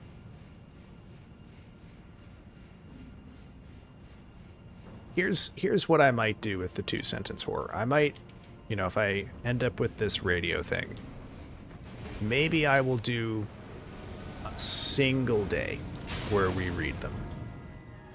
But I don't 100% know that I want to have them be a regular feature. Aw, you're gonna turtle.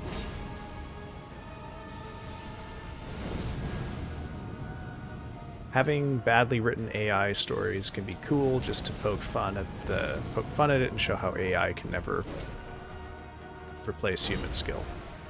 Split up, why don't you? There we go. Yes. I mean, I love the sentiment. I just don't know that I would want to compromise even enough that I would read an AI story out on the radio. But do you have any horror? I absolutely do, but I need to think about that, and I cannot think right now.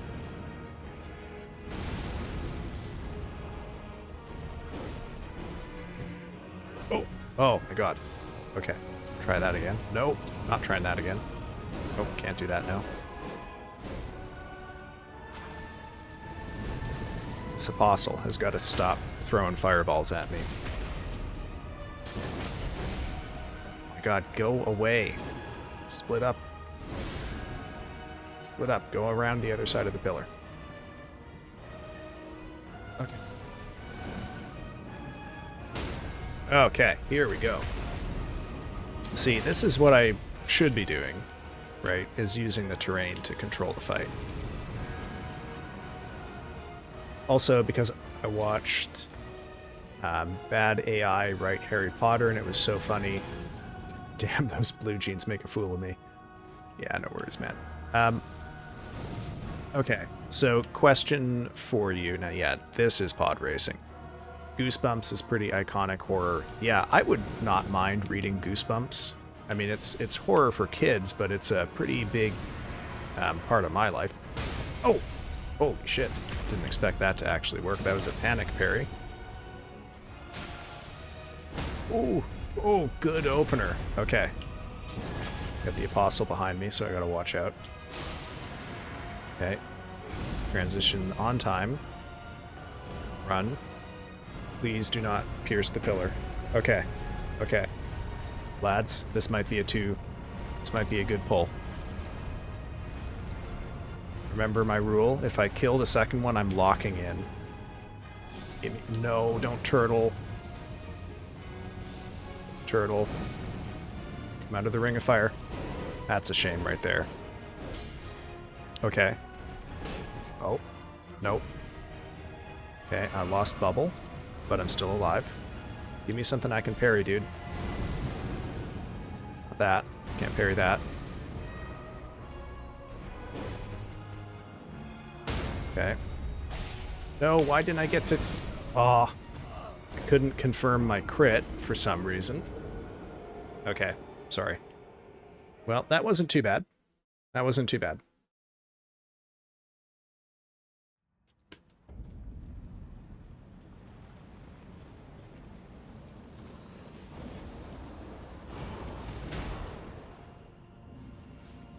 Alright, back to the breach. Okay. Horror book recommendations. Hammer, what kind of horror do you like? Or what are some examples of horror books that you have liked?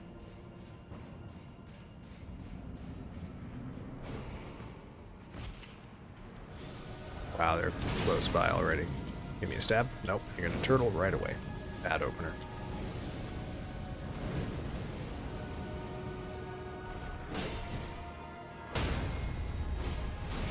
Damn. Whiffed a parry immediately. Oh, and then I whiffed that.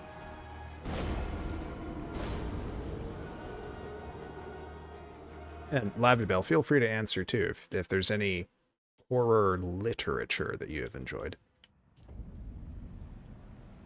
I will try to think of some recommendations for you. Whoop.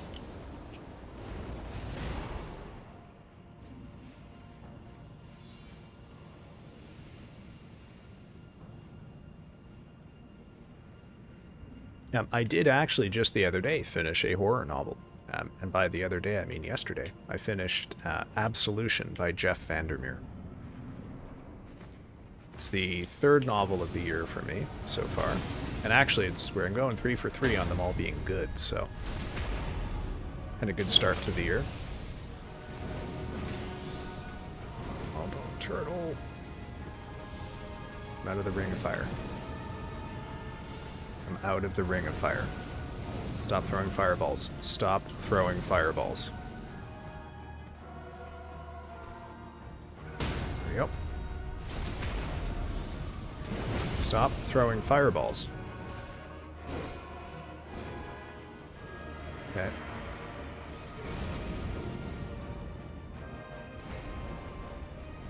I read in a way which some friends call disgusting. Tell me more. What is a disgusting way to read? Do you read the last page first?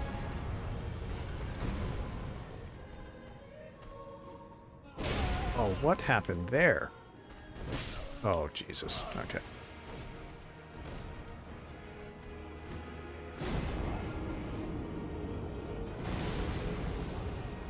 Golly, golly, golly.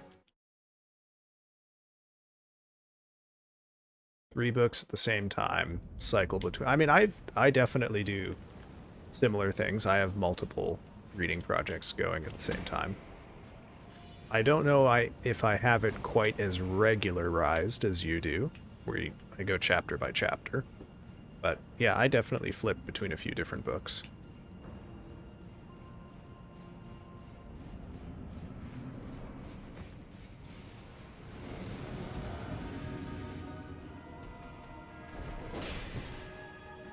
Embarrassing with the easy attack.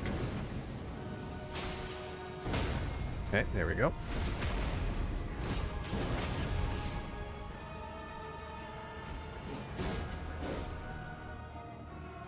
Okay, come on. There we go. There's the Apostle.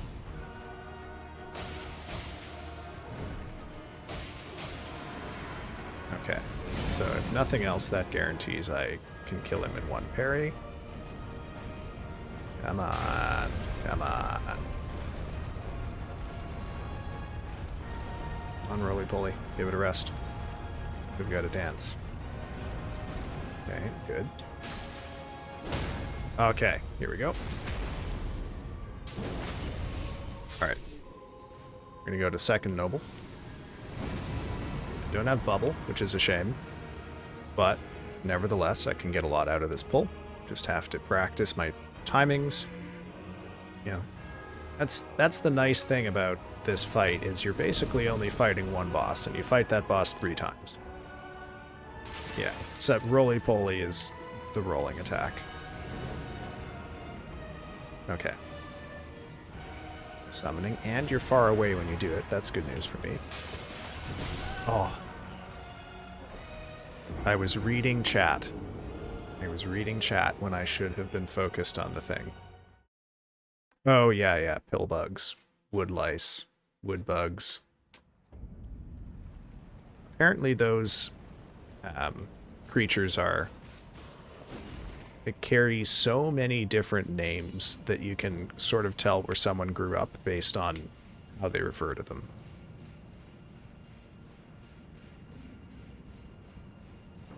So, like, I know of them as wood bugs.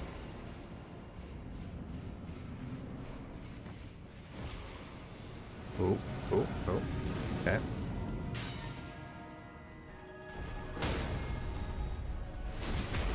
Pill bugs, yeah. There's some interesting names for them out there. Oh, come on, I can't capitalize on that because your buddy's throwing fireballs at me. Okay. Okay, don't quite have single parry threshold here, but not a bad transition. Focused on the wrong one there for a moment. Okay, give me a stab. Nope, that's not what I want. Give me a stab. Nope. Ah.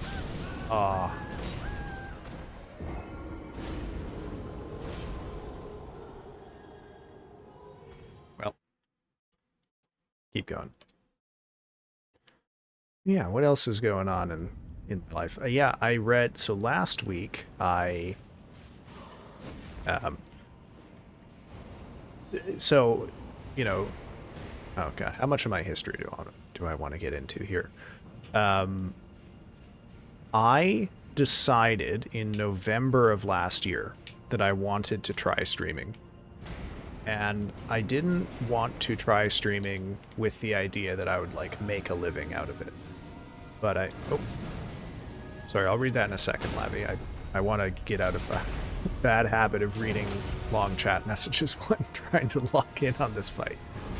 Okay, well, he's turtling, so now I don't have to.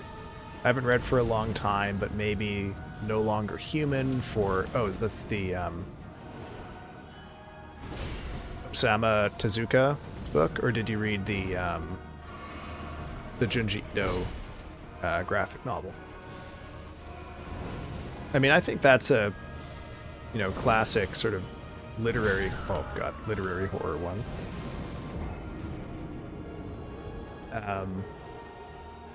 If you liked that one, let me think about that for a second.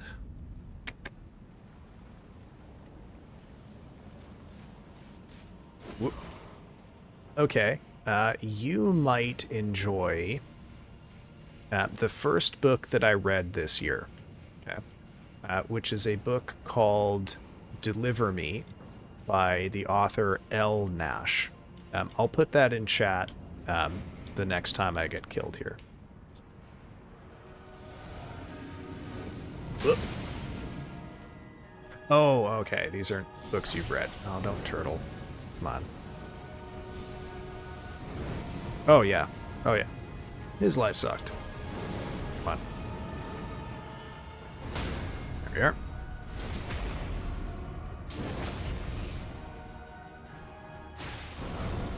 Oh, bad. That's bad.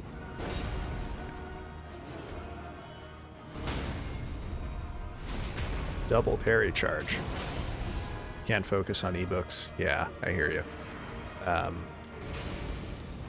Yeah, give Deliver Me a try. I'll put it in chat on the next poll here. Oh no. Oh no. This is not good. He could slip around the edge of this pillar because of his positioning. This is the bad pillar too. Whoop. What I will tell you though... Oh. That sucks. What I will tell you though, man, is This book is going to be really hard for you if you have a hard time reading about cruelty to animals. Okay? Just be forewarned. This book is pretty brutal.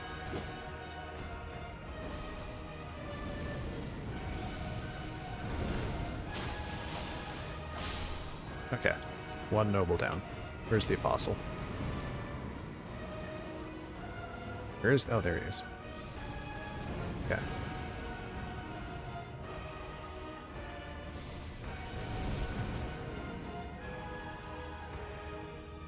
Okay, so I decided to try streaming basically just to add something and to my life, and also because it would challenge me to develop a few different like technical skills that I didn't have, like whiffed crit, come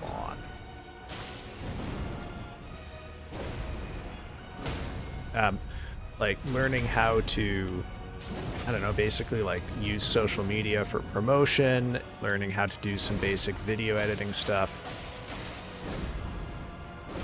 And so the radio thing is nice because it allows me to deliver on some of that too, you know? But I also have a longer term goal of like learning how to use video editing software like DaVinci Resolve, which I currently don't really know how to do.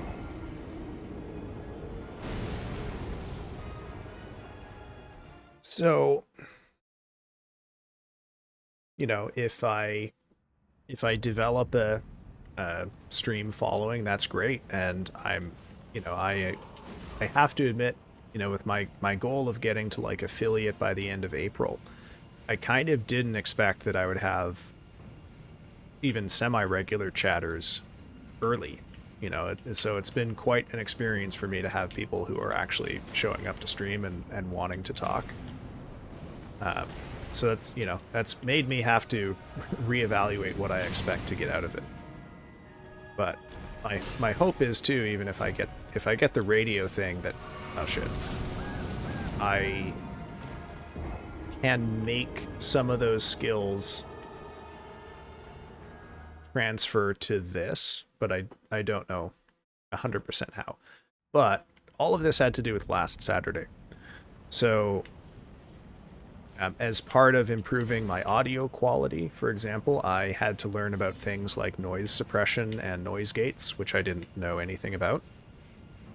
So I learned how to make those in OBS, and it's pretty straightforward.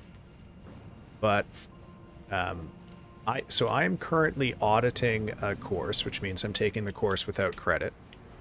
I'm auditing a graduate seminar on medieval literature, just to get myself back in the classroom. And, oh dear.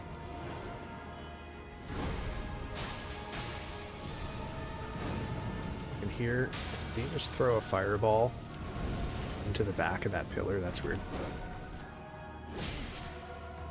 Damn. There we go. Yes, lock in, streaming on your free time, of course. Yeah.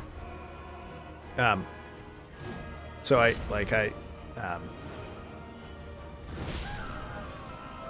in order to help out the new grad students who are still learning Middle English, I decided I would read all 2,000 lines of a certain Middle English poem. But I also knew that the recording software that I had set up, because I didn't want to record it as a video, right? So I was recording it through Audacity, and that program uses a very different setup for noise suppression and noise filters and whatnot, and it was very echoey.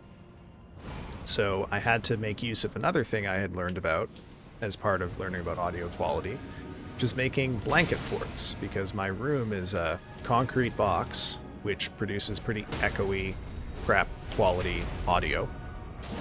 So I was able to apply a bit of my production knowledge that I have gained to that recording of those 2,000 lines, and basically make it a slightly nicer product, hopefully a more effective learning aid for my peers. So already, even, you know, the little that I have done, that I've learned from streaming, and that's, you know, extremely amateurish, like barely understood rudimentary audio stuff, is already helping me out in unexpected ways, I guess. I'm gonna die. So who knows what else I will be able to do in the future just because of the random incidental skills that I pick up here. This is why I was kind of shocked to find that Sprockets had that guy from way earlier in chat, at the start of the stream, that he had come to me from the Reddit posts because I had got some advice from a much larger streamer that I might get more attention out of Reddit if I submit an image and put the stream link in a comment rather than directly submitting the stream link to the virtual YouTubers subreddit.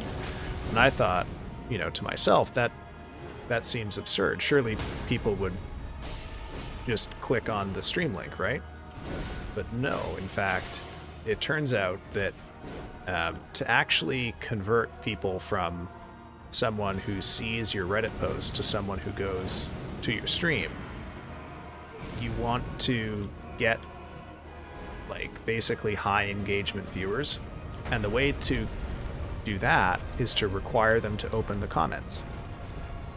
So apparently it's a better idea if you want to attract eyes to your stream and you want to post on our virtual YouTubers, to just, like, yeah, post an image with your picture and here's your Twitch handle on it, rather than post directly to your Twitch, which I would never have learned or known about if I had not done this. And that gives me, you know, a bit of knowledge about how social media marketing works.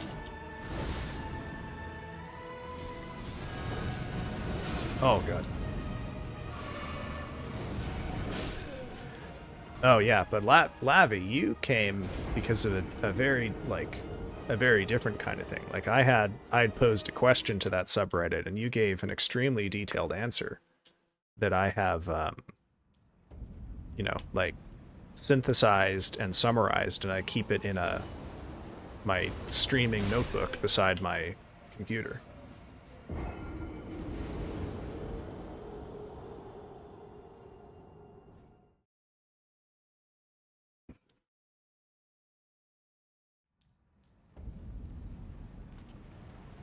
So, for example, on Monday was the first time that I have posted an image instead of a direct link to stream, and it was by far the most upvoted post I have made on Reddit under this.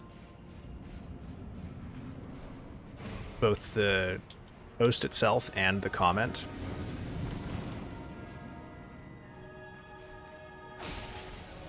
Oh, come on, don't do that.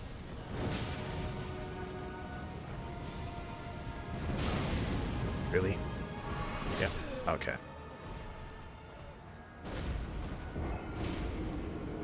Yeah, that's kind of what I'm thinking, is people are, if they see that it's a direct link to your chat, it feels more like an advertisement, so they just skip. Did I say chat to your stream? It feels more like an advertisement. So I'm experimenting with a couple different kinds of images that I might use. I've got one cooking here for the Saturday or maybe Friday morning horror stream. We'll see how that goes.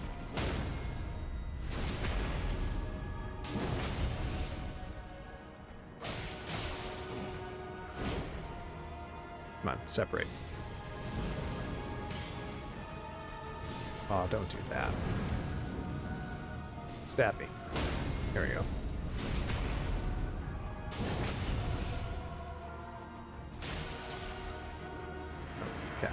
kind of hoping I might get a...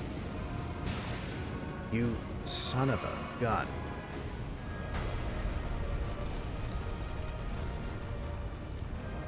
It's just links, yeah.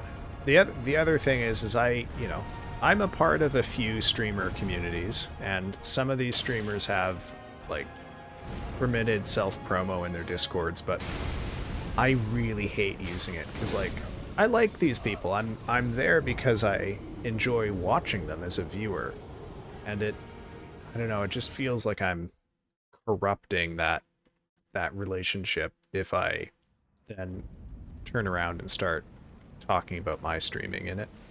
Just doesn't feel good. Hey, Slime, how's it going, man? Absolutely no scuff this stream, I promise. None at all. No scuff. If I see you guys say anything to the contrary...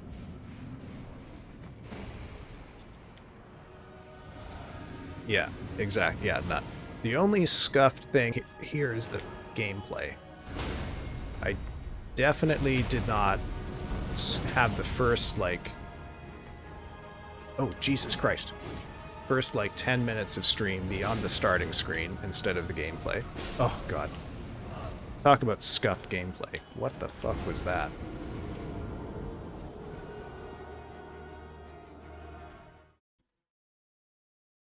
I feel like I really doomed myself here by saying in a few places I thought I was gonna beat them tonight. Ugh. Look, I don't know yet, Labibel. You know what I will threaten you specifically with? I'll bring back Nightbot. Just for you. I'll give him mod privileges, but only against you. Why can't I crit? Why am I in the ground?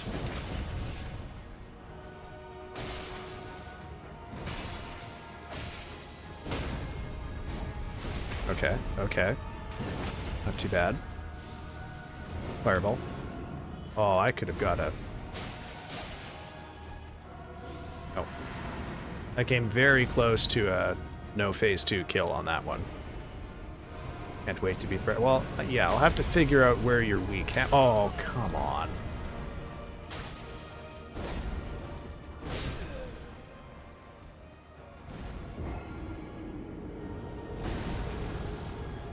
Yeah, what? Help me out, Hammer. Could you list in order your 3 greatest weaknesses? Tell me how I can hurt you.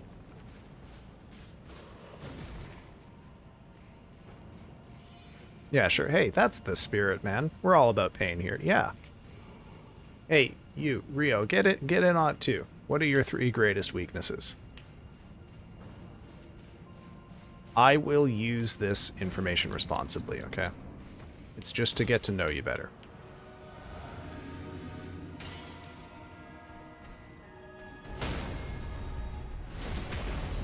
Targeting me, yes. Yeah, well, I mean, Nightbot likes everyone except you. Oh. Wombo comboed.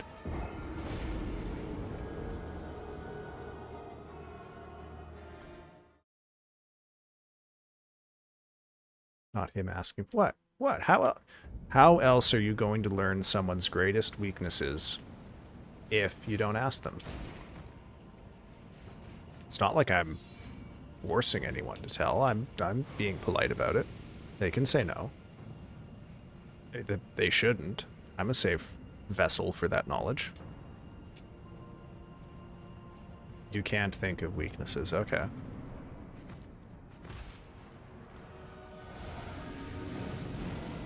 If you say so. What about League of Legends? You got any weaknesses there?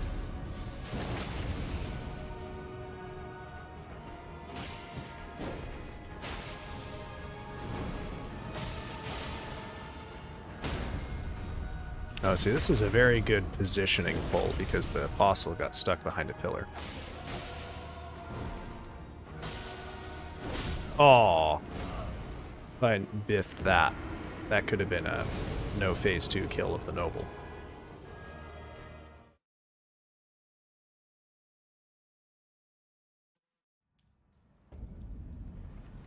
Good pull, gone to wait. Okay.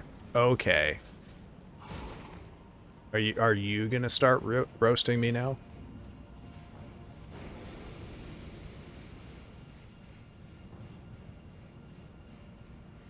Because that, I mean, like, look, that I deserved it. Don't don't worry. Feel free to roast me. The gameplay has not been my finest hour tonight.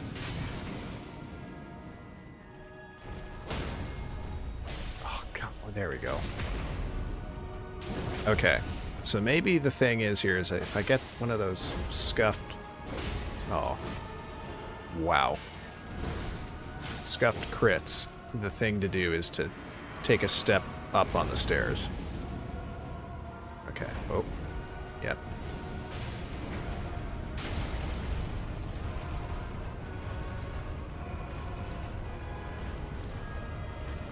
Look, I am comforting myself with the knowledge that these guys are widely regarded as one of the toughest bosses. Oh. Also, how many runs have I lost to the belly blast? That attack just straight up sucks. I truly don't know if there's anything I can do about that. I mean, other than, like, frame perfect dodging. The thing is that attack does almost no damage. The problem is it does basically my exact health bar in damage. So it does not matter at all when you're playing this fight normally. It just pushes you back a little bit. But here, it... Oh, Jesus Christ. I can't believe I whiffed that.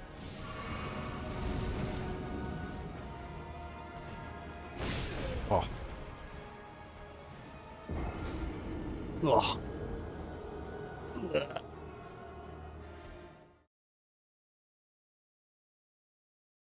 Okay, I got a lot of practice in on this stream, but the single most important thing I have learned is that I must never again, ever, say that I think I'm going to defeat a boss on stream. Because holy shit, what an embarrassment.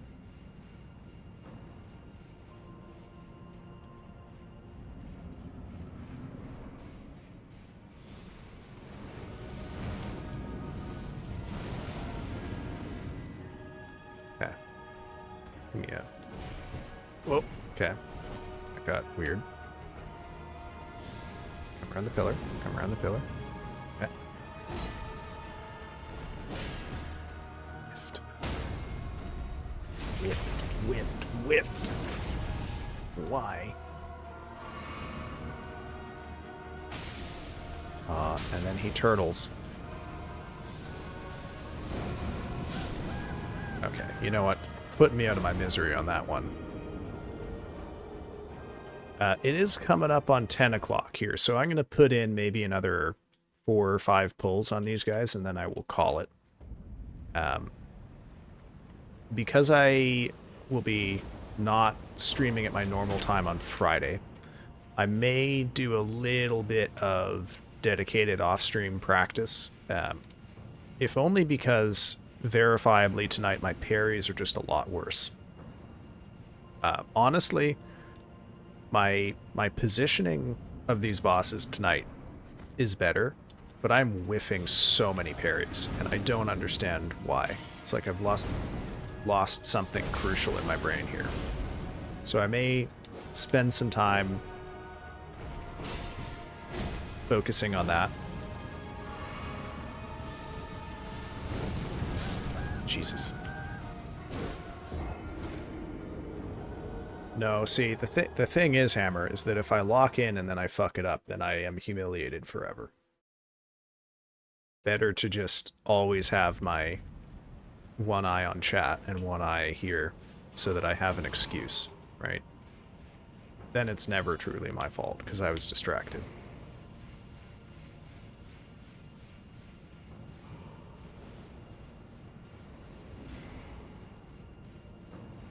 Exactly, exactly.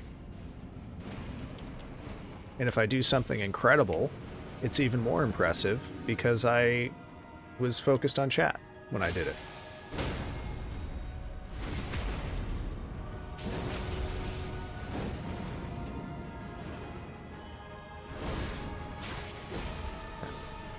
Turtling, turtling.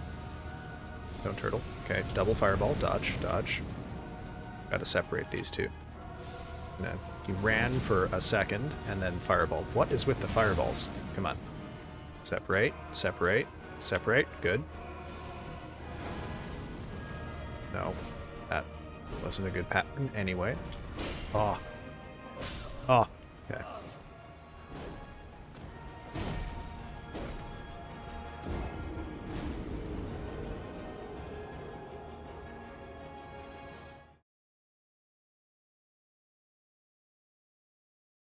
We will keep it going. Keep it going. Whoop. I got killed by this guy? Oh man, it really is not my night here.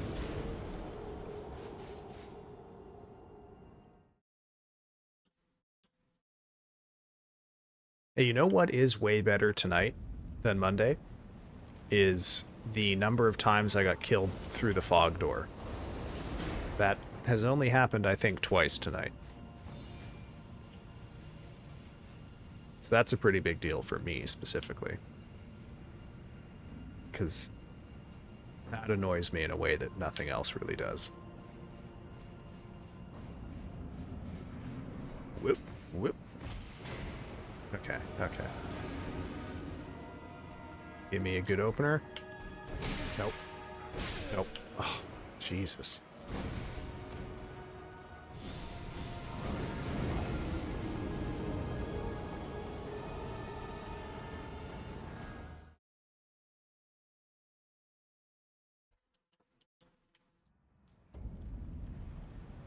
I think part of it is I'm taking more risks on stuff that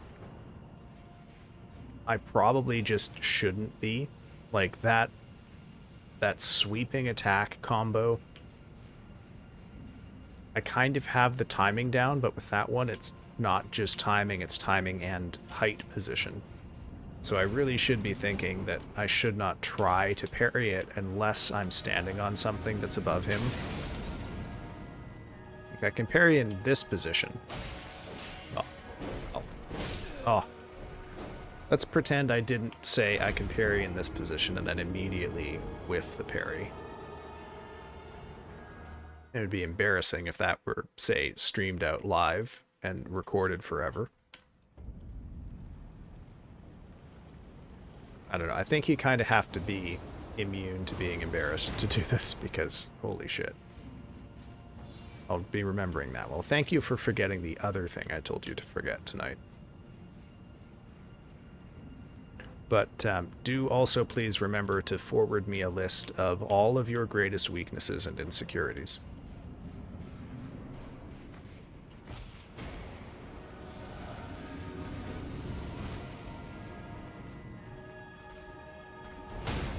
See, it worked that time because he's standing below me. Don't. Oh, are you fucking shitting me? Okay. Alright. Not mad at the boss, I'm just mad at myself, honestly.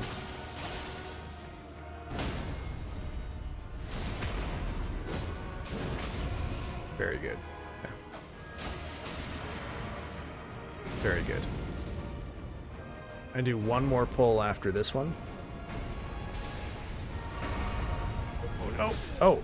Well, first pull anyway, he ran over the pillar.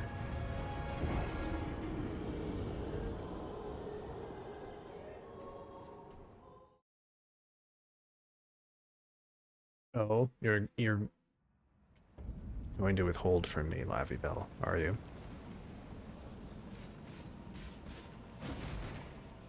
Well, we'll reconsider this later.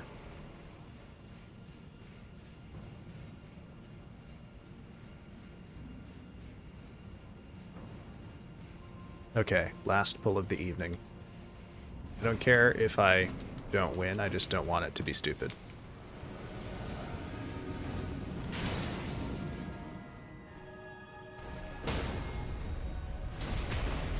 Okay, we got that guy hanging out way too close already. So, I have to get started by... Oh, okay, they're gonna chase me. That's fine. Okay. Crit problems. Nope, don't try to parry that. There we go.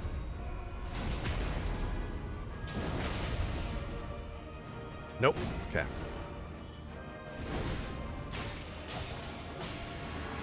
Okay, let's run. We got time and space to get to the middle. Don't pull over the pillar. Don't stop. Okay, good. Good. I think I damaged him just enough that one parry will do it. Something I can parry. Nope, you're gonna give me that. Don't belly blast. Oh, I could have parried that if I had been closer.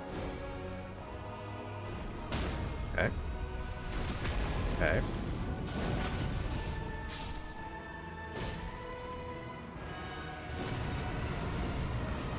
Got one noble down. Dodge you. Come up to the middle, please. Or do that, I guess.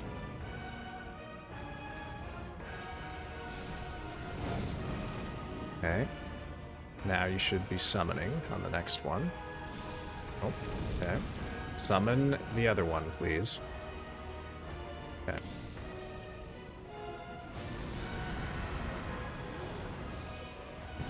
Oh, damn it.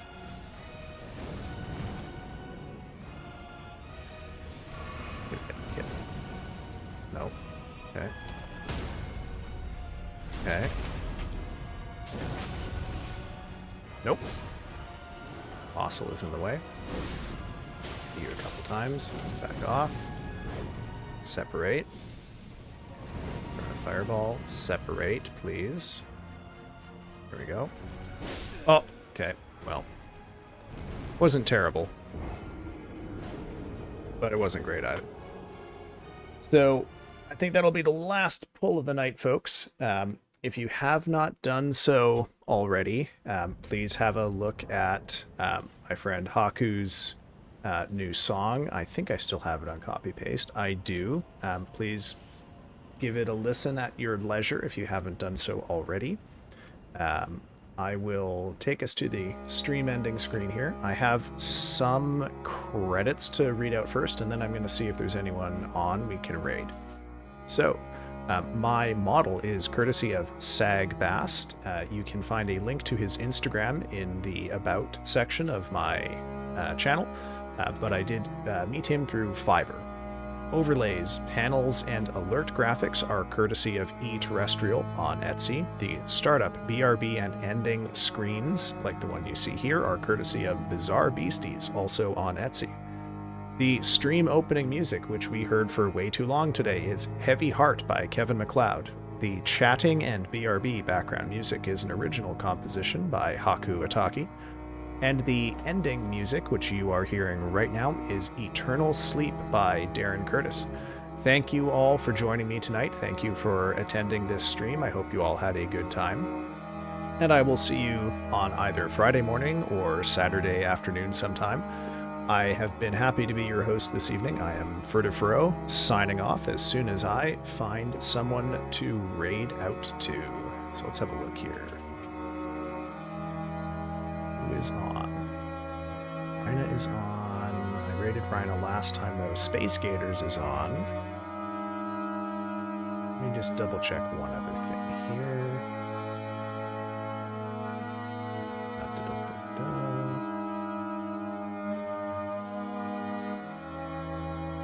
Elden Ring streamers. Any YouTubers doing Elden Ring who have not many viewers?